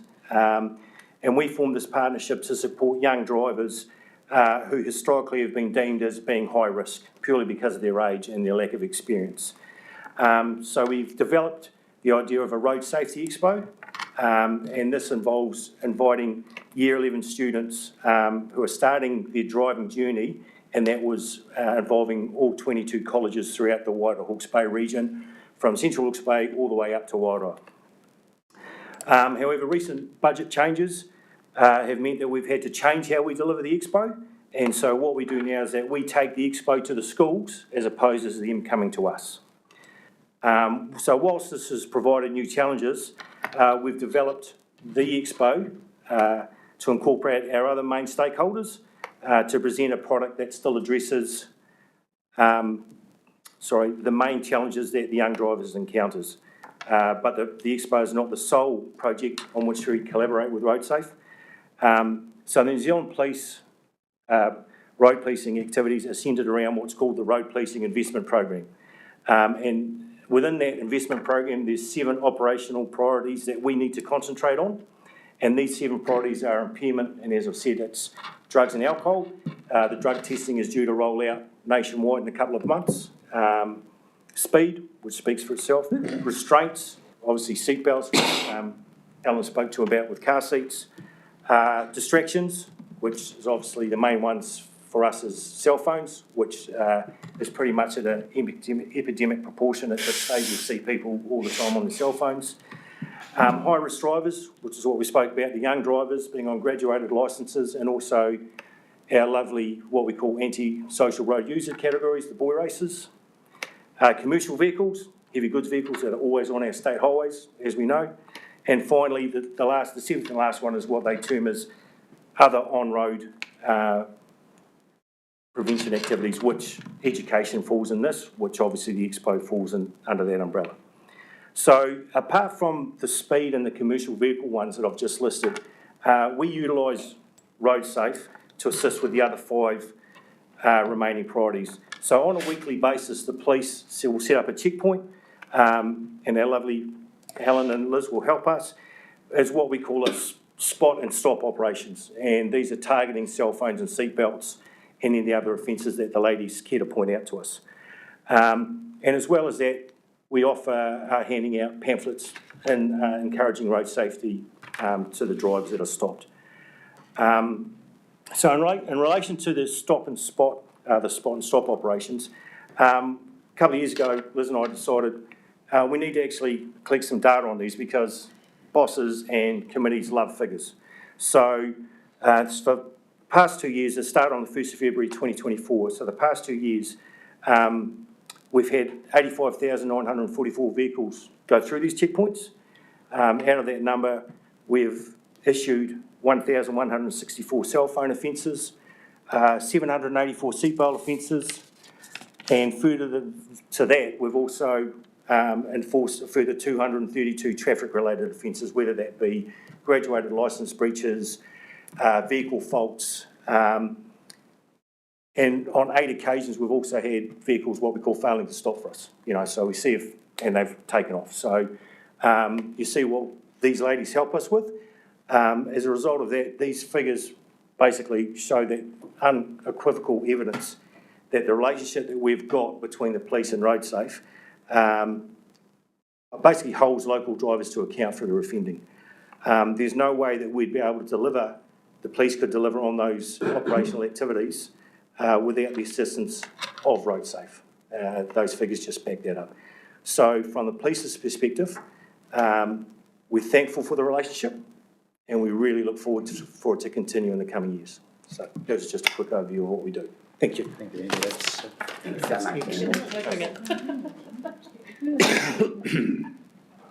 I'd like to just point out, across those 2 years of gathering that data, in the first year, we were probably only carrying out 1 or 2 one-hour checkpoints in that first year.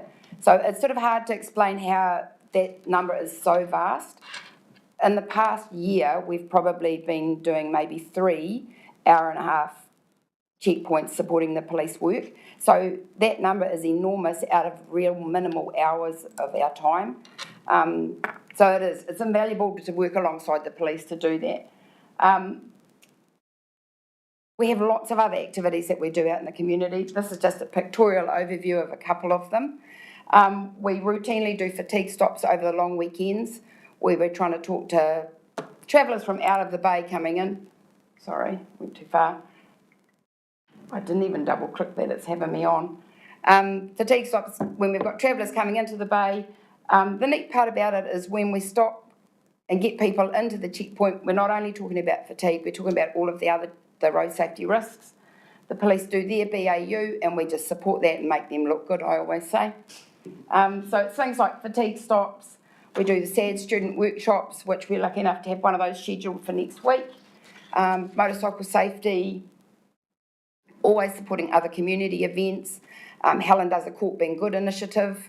So there is lots of stuff, and I'm not going to talk for ages because I could talk for ages. Just in closing, we're going to share a video. This is an education resource that we use at our presentations that we do. It is pretty short. I just want to pose a question before we watch this. I want to ask all of you just something to consider. On occasion, have any of us been distracted by our phone whilst we're driving? I don't actually need an answer to it, but I would like you just to consider that while we go and watch this clip. And that should work magically. So.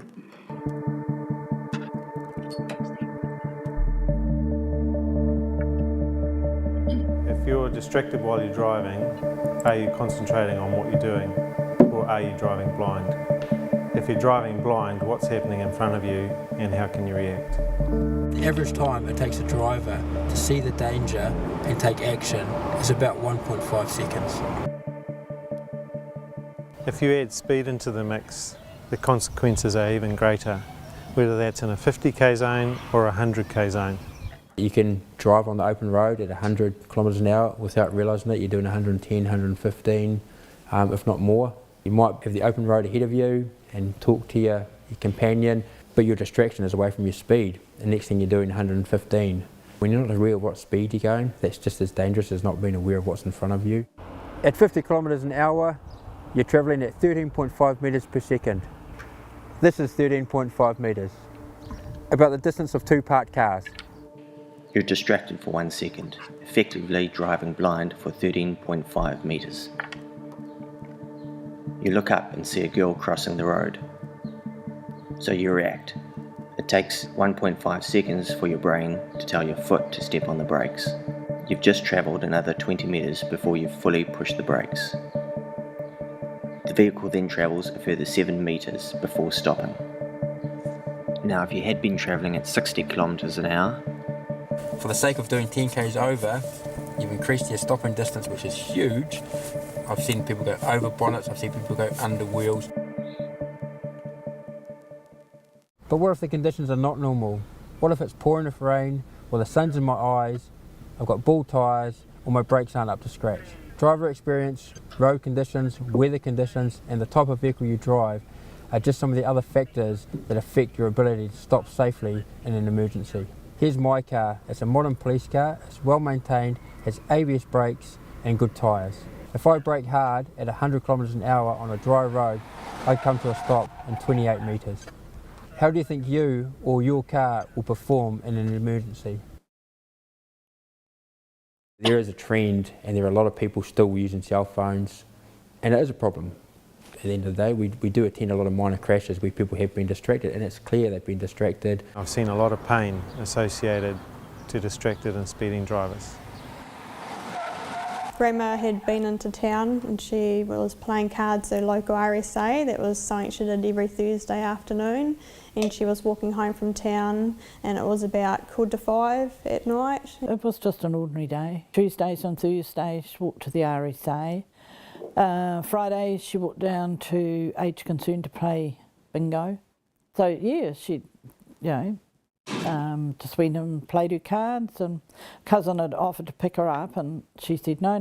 So yeah, it was just a normal day, her walking home. She was crossing the road on the pedestrian crossing when she got hit by the driver who was texting. So speed wasn't a factor, it was just solely that he was texting and failed to see Grandma on the pedestrian crossing. She was, I believe, half to 3/4 on that pedestrian crossing, so she wasn't like just at the start of it, she was a fair way across, and he obviously failed to see her or the approaching crossing while he was texting. My son, he rang about 5 o'clock and said, what's Grandma doing today? And I said, oh, why? And he goes, oh, I've been trying to ring her. And so I tore in and realised, something had happened. So I went next door to this neighbour, and the wife said, I saw your mum earlier. And I said, oh, what time? And she said, oh, 4:30, she was walking home. I said, well, she's not here now, so something's happened, from there to getting home. I went over to the hospital and there was a guy on reception that I knew. I said, oh, I'm looking for my mum. Has an old lady been brought in? And he goes, oh, yeah. He goes, can you go round to intensive care? They're waiting for you. When I got there, the victim support people and a nurse were waiting. The nurse had a good talk and said, oh, I don't think that she's going to survive. She got thrown up onto the bonnet and into the windscreen, and then she landed a few metres down the road. She was taken into intensive care and she survived for 5.5 hours with critical injuries before she died on the operating table. Her injuries were, horrific. It was pretty hard to actually even identify, to be honest. You have a licence, you have a responsibility behind the wheel, you're responsible for yourself and every other person on the road, including pedestrians. Every time you change the radio station, take your eyes off the road for that 1 second, well then that's a distraction. But you're not focusing on the road for that 1 or 2 seconds. The next thing you're doing 115 and oncoming traffic, someone overtakes coming towards you, you hit your brakes, you're actually going to end up stopping further than you anticipated. That speed obviously, any speed can kill. All these little distractions and reactions all add up to a distance. So if you can keep yourself aware of what's up to 50 metres ahead of you, or half a rugby field, which is this far. Road safety extends from as far as your local neighbourhood and as far as the highways. This includes speed and driver distraction. We are all responsible for each other's safety, including ourselves, our passengers and other road users. By accepting this, we will create safe roads for all of us. For every one of you using your cell phone whilst driving, I just want to ask you, Are you okay if the next person killed or hurt by a driver using their cell phone is your family member? is it still okay?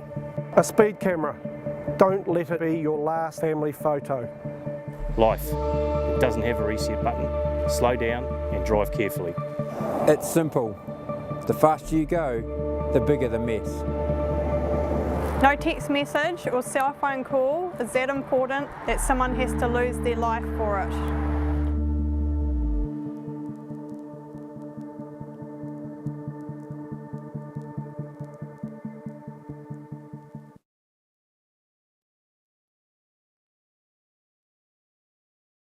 So sadly, losing my grandma so tragically is how I became to be very, very passionate about road safety, and that's what led me to first become the volunteer with RoadSafe Hawke's Bay.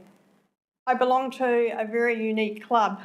No family member would ever put their hand up and volunteer to come and be a part of my club, but sadly New Zealand, 300 families every year give that free lifetime membership to my club. So I'm just going to come back and reflect on what Liz talked about before we started playing the video. If any of you here are still tempted to want to use your phone while you're driving, I put that challenge out to you from today onwards that you make that choice that you're going to drive phone free, okay? Accept the challenge and put yourself and every other road user first, because road safety is everyone's responsibility. I'm just going to leave it there. Brilliant, thank you, Helen. Thanks so much. Thank you so much for your respectfully listening to us share a little bit about our work. We are all extremely passionate about it. So it's really nice to be in front of you today to be able to actually share a little bit. We've got some of our fantastic resources for you to have a look at. We welcome any opinions and thoughts, ideas and stuff, gladly welcomed. So yeah, thanks so much, guys.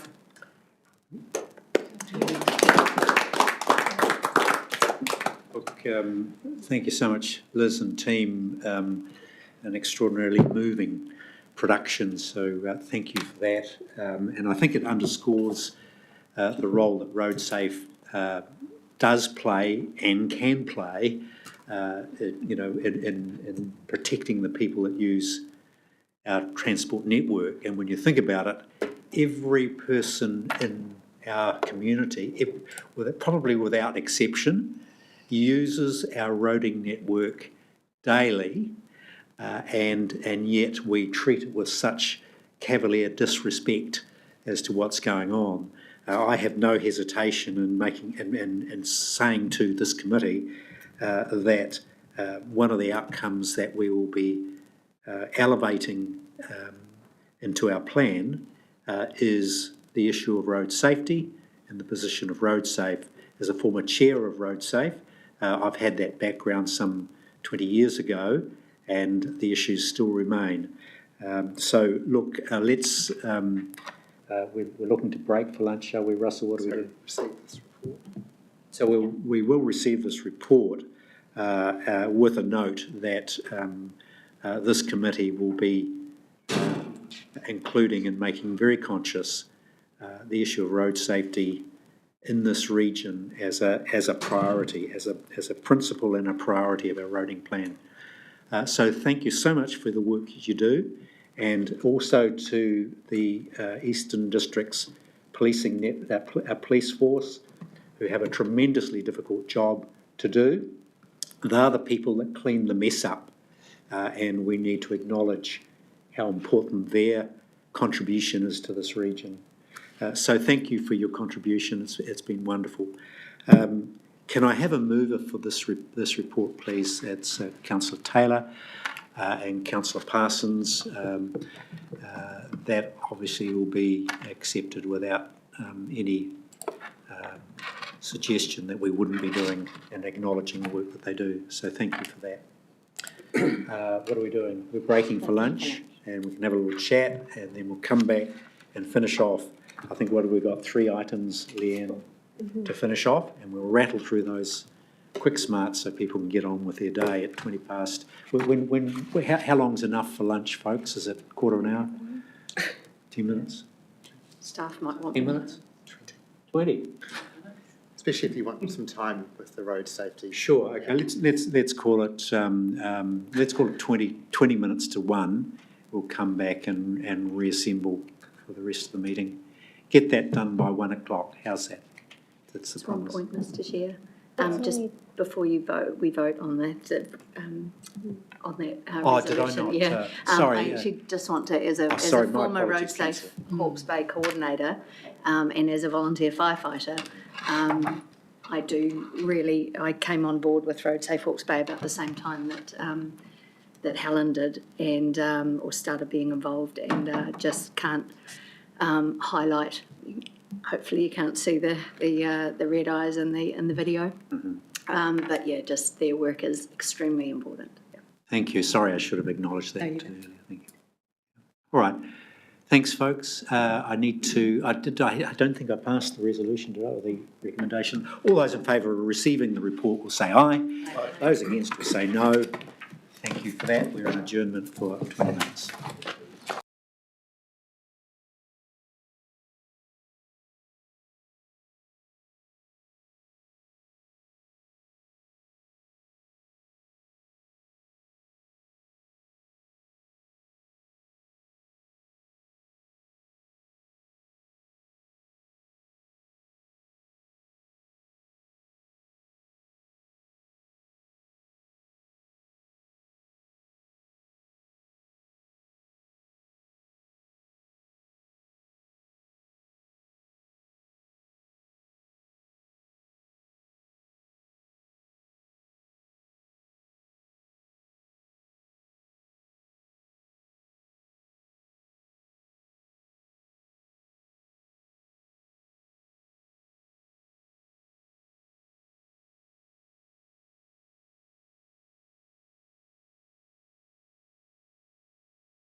our councils are going to give us a quick update, and I think we'll start from the north, Benita, around that. Okay.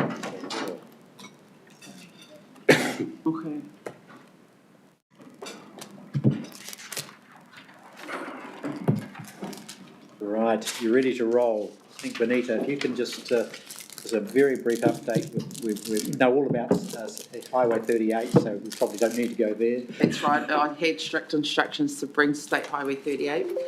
You'll know from who, but he's already done that on his own behalf, so thank you. So I will just add some other comment around where we've been running a few kapa and kōrero sessions across our communities. And some of the things that are coming up is around some reduction in speed limits. We actually include state highway as well as local roads. So we're probably going to look at what the implications of that and probably bring something in the future. So thank you. You've got some specific speed, you're looking for some reductions in certain locations? Yes, certain locations. I heard this morning the Harawhenua that they're looking to reduce some locations there, which is a hugely, it's a great move to have that done. It's that this blanket coverage for speed reductions is just ridiculous. And I'll just add and probably finish on, and these areas are particularly where more vulnerable members of the community have to traverse roadways and things. So, yeah. Who's next? So do we come, Napier are not here, so we have to go to Hastings, I think, Derek, and have that update. I haven't really got anything in particular to report apart from just progress really is very, very well in hand for all the projects that are going on and looking forward into the right up until 2029. But what's going now is all on time. Right. So we're very, very happy. Excellent, thank you. And CHB, where you're at with your updates? Yep, so we've got on December the 1st, our new professional services contract came into effect. We had 2 tenderers with Stantec securing that. Our road maintenance services contract was tendered, that closed in December, also received 3 tenders. Use of the price quality method as per NZTA procurement manual. Evaluations took place in January and early February, and we're in the final stages of negotiation with the preferred supplier there. So for us, that had approval from NZTA for a 10-year contract, so it's a $100 million contract for us, which is huge. We are working on our asset management plan at the moment and on track to meet timelines. And we welcomed a new roading manager to the team, or movement within the business for a roading manager. We're still filling vacant positions to ensure we are less reliant on external support for our key land transport functions. Thank you so much for that.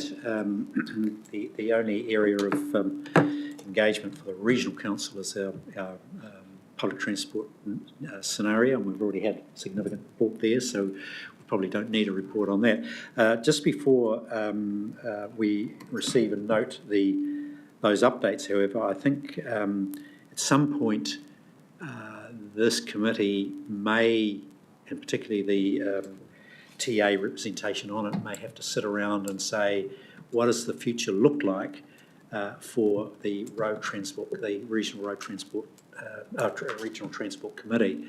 What is in terms of the government reforms? What's the governance entity look like for that? And probably not as a discussion point for now, or not immediately, but it's something we ought to think about. What sort of submission or positioning do you think this committee would take in terms of the future of this committee going forward? And as a sort of repeating words earlier, the importance of it to the region, under the radar, never cited publicly, but integral to the daily lives of everyone. So it's something that deserves a lot of attention as to what it looks like going forward. So can I have a mover for receiving and noting those verbal updates? So moved, Benita. Thank you, Kate. All those in favour of receiving the report will say aye. Aye. Those against will say no. That's carried. Now we'll get a quick update from our other representatives, advisory representatives, and perhaps we start with you, Ian, and work our way around the table. Thank you, Neil.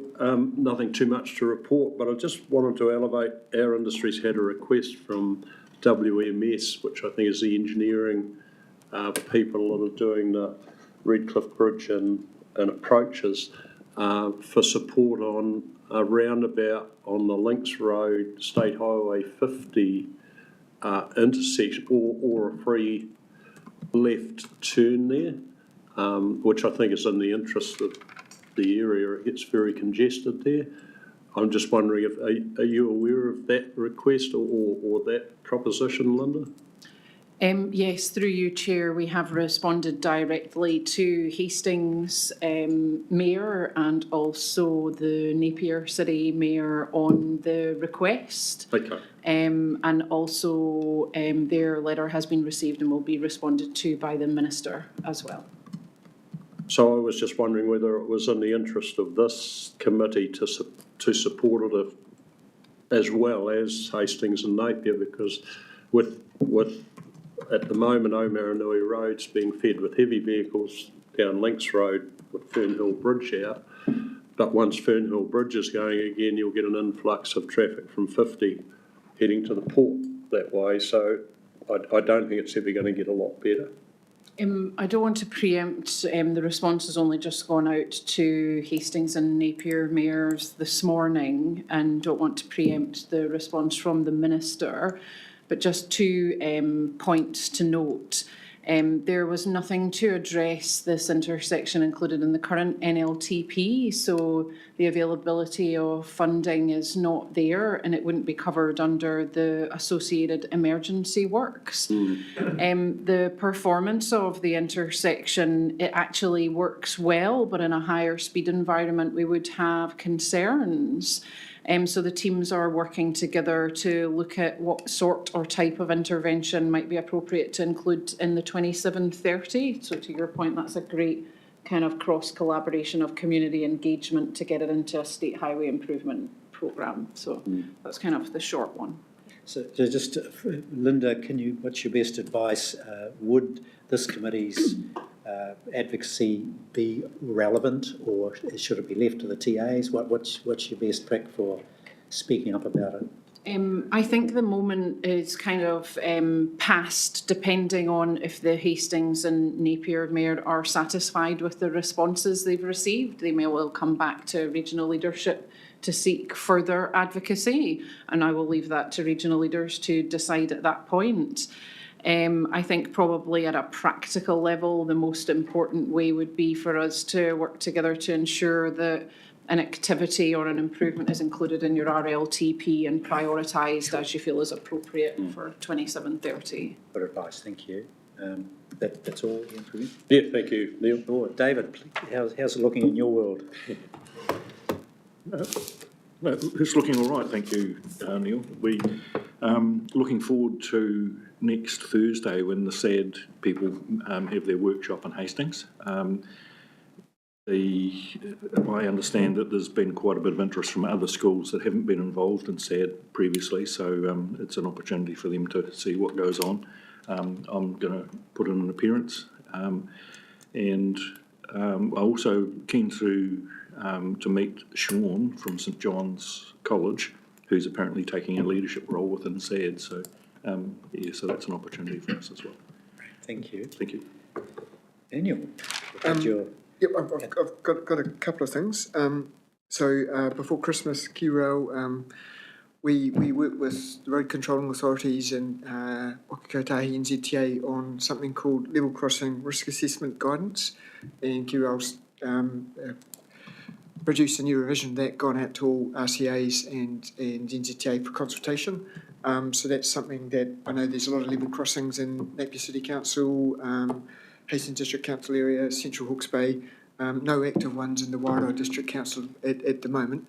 But we haven't had a lot of feedback from RCAs, but we'll be we'll be chasing up this is to try and make improvements as to how level crossing risk is assessed on New Zealand level crossings. So if that's something that anyone has an interest in, officers at their councils, you could give them a bit of a prod. And hopefully something that comes out of that is just that there's a better way of approaching level crossing risk. Our rail network improvement plan, Anna, there are no significant flagship projects within the Palmerston North to Napier section. There will be ongoing renewals and such, but I can't say here's a big bridge that someone could go to a rapid bow around or anything like that. But I will keep people informed as in future years if anything big is coming up. But there will be continuing investment in the Palmerston North to Napier line. And that for carrying freight, there's still capacity on the line, and so we're still interested in customer opportunities. And something that I've seen continues to get some public and media attention is that the carrying of logs from central North Island to Port of Napier, and just all the feedback I see in media and such is that's considered a good thing, that it's on rail, and therefore there's no safety risk of using the Taihape to Napier Gentilani road, and also you don't get the increase in damage and road wear. That is under discussion as to will that keep going from June on this year. So that's it's not determined whether that will or won't keep going, and I guess that's something the commercials of that arrangement have to stack up. And the last piece I'll say is that there's no decision on Napier to Wairau line at the moment, and I'll keep people updated as to if there is one coming up. Great. Thank you, Daniel. Matt.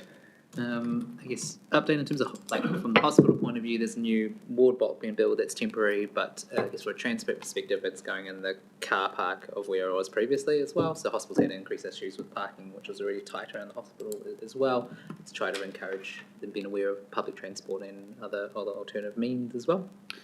And I guess just be aware about City Medical again is often being closed overnight. So again, the importance of Hastings or Napier to Hastings network is as well for people trying to get to health services.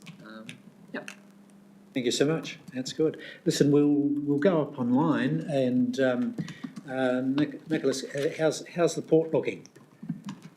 Very good question. We're getting really busy, so we're just entering about now into a peak season for volume, mainly driven by Apple exports.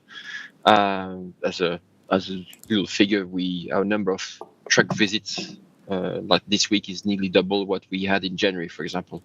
So there's a big increase that we be visible, of course, on the freight corridor to Napier and all the connecting sort of roads, you can think Tātou and other coastal area.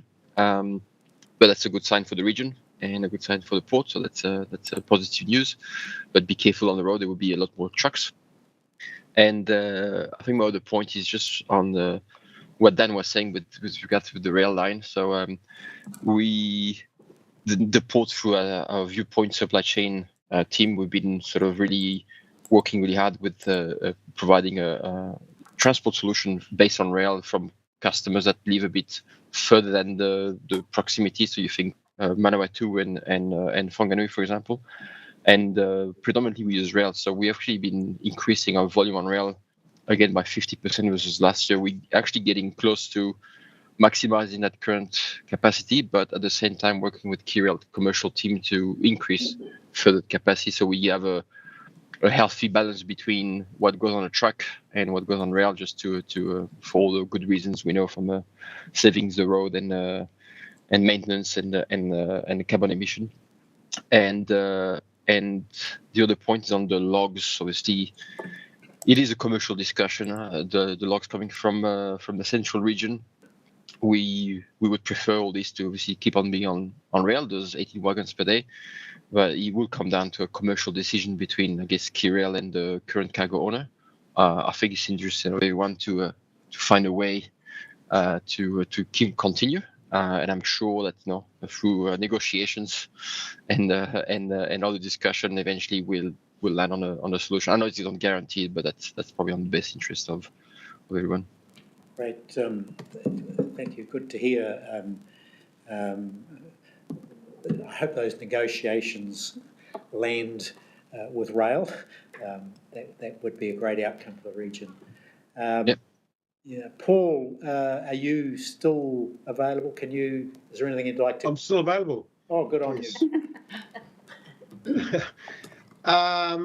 Probably not much from me. I can't emphasise, I suppose, the importance of RoadSafe Hawke's Bay and what contribution they assist with New Zealand Police in getting that message across on road safety. It's been a fantastic collaboration we've had over the last 15 years, and I was part of that first expo 15 years ago. I'm very disappointed to see the funding had dropped, so it didn't happen anymore. I'll probably also let you know the oral fluid testing that we have coming up will probably be around mid-April. It's currently being done in Wellington, and it'll be rolled out later this year, but they're still coming up with a actual workable training package for officers. But I could see that probably being rolled out in April and then implemented from May going forward. But other than that, I could answer any questions you want, but I've got nothing else really to add. Sure, good. Hey, look, thank you so much for that.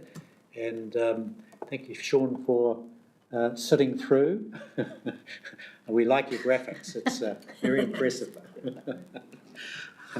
Look, can I have someone move the receipt of those verbal feedbacks? Thank you, Councillor Taylor and Councillor Non-Eustick. All those in favour of receiving those reports will say aye. Aye. Those against will say no. That's carried. And there's just one more to go, Lisa. Yes. So we've got, you've seen there tabled at 5.1. Just a little note on the issue of air pollution generated from vehicles. You may have seen a talking point from myself, a bit of a captain's call there, wanting to put on the radar for entry into our plan at some point the issue of air pollution, and particularly the contribution of our road system to the health of the region. Essentially, that ought to find its way through not only but around the issue of safety, but health and safety is one of the things that I'm particularly keen to make sure we keep up front and centre, and the opportunities aren't great for us to make much of a difference, but certainly in advocating for the government to produce some decent standards around that. Hopefully we can also influence the age of the vehicle fleet, so those import regulations and requirements ought to be re-established. So there are opportunities that I'm seeing, and I'd just like to take that opportunity to give them the hearing I think they need. Is there any comment from anyone around that paper or the issues around air quality resulting from our transport network? Matt?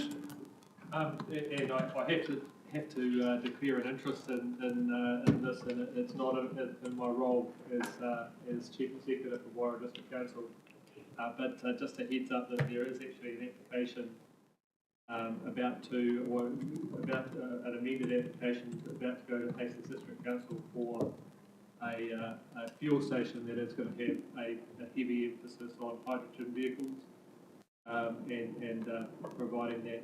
I used to act for the applicant, so I have to declare that interest, but it just piqued my interest when I got a paper on the pollution.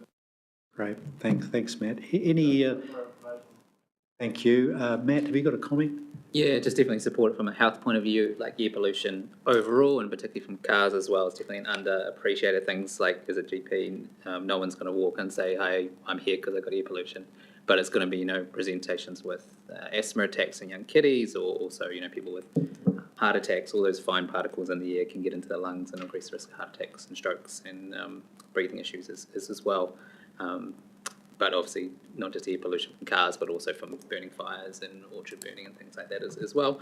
Doesn't need to mean we can't do those things, but just have to think about all those externalities and the trade-offs that we have with it as well. And it's often, if we're not appreciating or thinking about it, we tend to overlook it as well. And I guess things in terms of we've talked about in the electric buses as well. First-hand experience being at Dalton's house, and the diesel's fumes have gone to the basement into our air conditioning and then have not smoked us out. But everyone was aware of them as well, so that's a good move. But it even comes down to our urban design. How do we make it so people can get around and walk around active transport and stuff to get to places as well? That's less centric as well. And then I guess it's the main levers we have as well. But a lot of it is nationally as well. But keeping in mind that diesels is one of the highest, but also even other fuels as well. But even electric cars don't have tailpipes, but also just the emissions from wears on tyres, and that's about half as much. But it's still, all sort of vehicles have some form of pollution as well. Obviously, you want to try and improve them all as well at the same time, but diesel in particular.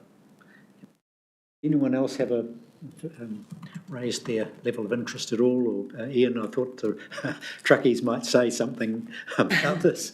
Well, I think your opinion might not be valued by every individual, but the way I look at the industry and all the cars that are coming into New Zealand, they're all at least Euro 6 standard, or we don't allow anything less. So the NXs, or the supposed gases, apart from those that come out of a diesel engine now, you can nearly breathe the air that comes out of one, because it's so much cleaner than what it was in a Euro 2 or 3 standard. And you don't see any vehicles now, the old Toyota Hilux, when someone put their foot down in it 5 years ago, there was just a big barrage of smoke. Well, there's none of that anymore. They're all very well controlled and with your turboing and intercooling and the various means they've got, it's made them very, very efficient. It's not to say that we should be trying to get more efficient, but in New Zealand, I don't think we've got the same issue as the Northern Hemisphere, whereas we've got so much greenery and what would I say, carbon positive or carbon negative out there in comparison with the rest of the world. Our CO2 and our carbon footprint is probably, would have to be the lowest in the world. Sure, yeah. No, I appreciate, and Derek, you want to comment? Yeah, so I'm the proud owner of a diesel ute and an electric car, so I'm sit on both sides of the fence. And I agree absolutely totally with Ian on what he's saying about the technology that goes into these engines now. If New Zealand was going to go anywhere, instead of stopping importing them, I would like to see some sort of disincentive, like a higher registration for a vehicle that was 10 or 12 years old, to get these older ones off the road that are still pretty smoky. But to not import them, I think they're a hugely important part of general life in New Zealand, and certainly in the rural sector they are. Kate? Yeah, the only people I know that drive diesels belong or work with businesses that have diesel. They have forklifts, or they have bigger trucks, or they have other equipment, and hence they have diesel vehicles. So it's all contained within the same system. So I think it's bigger than, it's a whole system change. It's a thinking change that we're not, as an industry or as a country or a world, quite there yet. But just in terms of this, I think if we are receiving and noting it for consideration as part of the RLTP development, but I would also urge them, and like particularly with your comments about the health side of it, and that submissions are made, that we use it as consideration in the development of the plan, but we also encourage submissions from them so that we can consider it at that point as well. Sure. No, look, and sorry, Daniel, please. Obviously, we're not in the road vehicle game, but we're conscious of the emissions from our locomotives and such. In Hawke's Bay, they're all diesel electrics. It's not an electrified network. And people are very conscious that a lot of the gear we have is quite old. But our locomotive network has been and is getting substantially upgraded with, we've got a lot of European locomotives coming in, and that means that we're going to have, by age, one of the more modern locomotive fleets in the Southern Hemisphere in Australasia, and all of those have, I think it's 70% less carbon emissions for our old locomotives versus road vehicles. That will be improved even more with the new European locos and such that we have available for carting freight. Sorry, Linda. Just a comment more on where this could go. I think it's probably appropriate to think about some of the policy and regulatory standards that are currently in place, and then considering the advocacy approach at a council and an RCA and the RTC. So that would probably be into NZTA as a regulator, but also Ministry of Transport and potentially even MOE on some of these intersects, rather than perhaps the RLTP where it's much more about the kind of transport-focused outcomes perhaps than directly associating with some of what's pertained in there, which is more implicit. So it's maybe just thinking about, in the future, the role of the RCC and where that advocacy or leadership is best applied for effect. Sure. Look, yeah, no, I totally appreciate the best placement and role that we can play. Are there any other comments around the table? I do want to comment because it was my initiative, and appreciate the response. I had quite a bit of a response here, and as you might expect.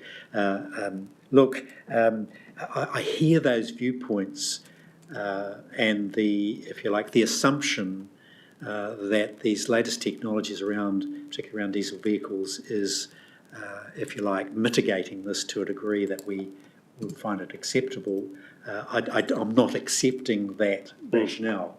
Number one, we've increased the number of those vehicles. So even if you've moderated the individual effect from a vehicle, the cumulative effects are there.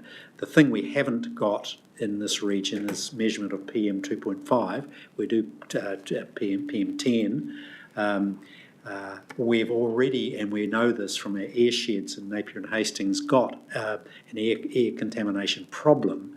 I am interested to, number one, find the truth on what that contribution is. It's not only the diesel emission, but it's also the effect of tyres, etc.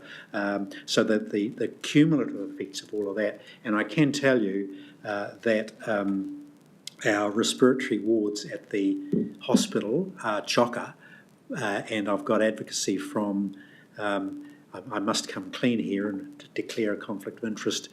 My son is a leading respiratory physician at the hospital, and he is adamant that these environmental effects are having significant impact on the health of his patients, and his colleagues certainly agree. So we do have an outcome. We have some, if you like, discussion around what's driving that outcome, but there are some prime suspects in play: our roading transport and our burning of in open air burning, which is contributing. So thus putting it on the table, finding the truth, and deciding if we want to advocate for it or not. So that's how I see that. I think, Neil, it gets quite a bit deeper too. You've got health, which has got to be number one, and then efficiency, which comes behind it. There's probably a line where, especially with electric vehicles, where up to a certain weight and a certain industry type, they work efficiently for, but then over a certain period they don't. And I think there could be a bit more research done into that at a national level, because everyone's keen to try and get efficient and clean, but it's just not practical for certain applications. Yeah. And finally, also, Matt's touched on it around nitrogen, look, exploring the future and saying, where is the future? Are we in a position to, if you like, stimulate a conversation around what our future energy and sources of progress are? So that might be something. I've had a bit of feedback from the people investigating nitrogen as a fuel. So there's, it's just looking out to the future. That's about it, really. Unless there's any other comment, Russell, Co, nothing from you. Look, I will move the recommendation that we receive this particular, we note this, and we'll see where it goes. I've got a seconder there for that. That's Benita, thank you. All those in favour of receiving the report will say aye. Aye. Those against will say no. Are there any matters? What have we got? General business or matters arising? We're done. We're done? We're done here. My apologies for running a meeting that's gone over time. This is my diary for 3 o'clock. Yeah, mine too. Oh, is it? This is early. Oh, well, Yeah. I'll take congratulations for finishing the meeting. We have a saying around our table in jest, started off by Rick Barker, is that at the end of the meeting he says, "You had a shocker, Chair." And so that was always the note to say, you're admonished for letting time run over. You're having a shocker. So, look, thank you for that. I think we've had a really wide-ranging conversation, some really interesting issues to go forward. We'll try and streamline those into a coherent package. I would encourage some reflection on those, the regional plan, and those priorities and principles. If you've got a thought on those, if you've got a burning issue, excuse the pun, for that you think needs to be incorporated into those, can you just feed them forward, because they are sitting there ready for engagement. So, To Russell, to Richard? Russ, where do they go? To Richard. Yeah. Pass them on to me, please. Richard. So just flick them through by email. Just interview yourself and find some words to say and say you want to see that in the plan, or at least canvassed in the plan. So whatever takes your fancy, put it in there. So that's about it, really. Thank you so much for your attendance and contributions. They've been excellent. And Benita, can I call from you, please? Closing, Karakia? Yes, please. Ko mutua mātou mahi mō tēnei wā, manakitia mai mātou katoa, o mātou hoa, o mātou whānau, pai o ki te aorangi, tihei Māori ora. Our work is finished for the moment. Bless us all, our friends, our families, peace to the universe. Kia ora. Travel safe. Cheers. Thank you.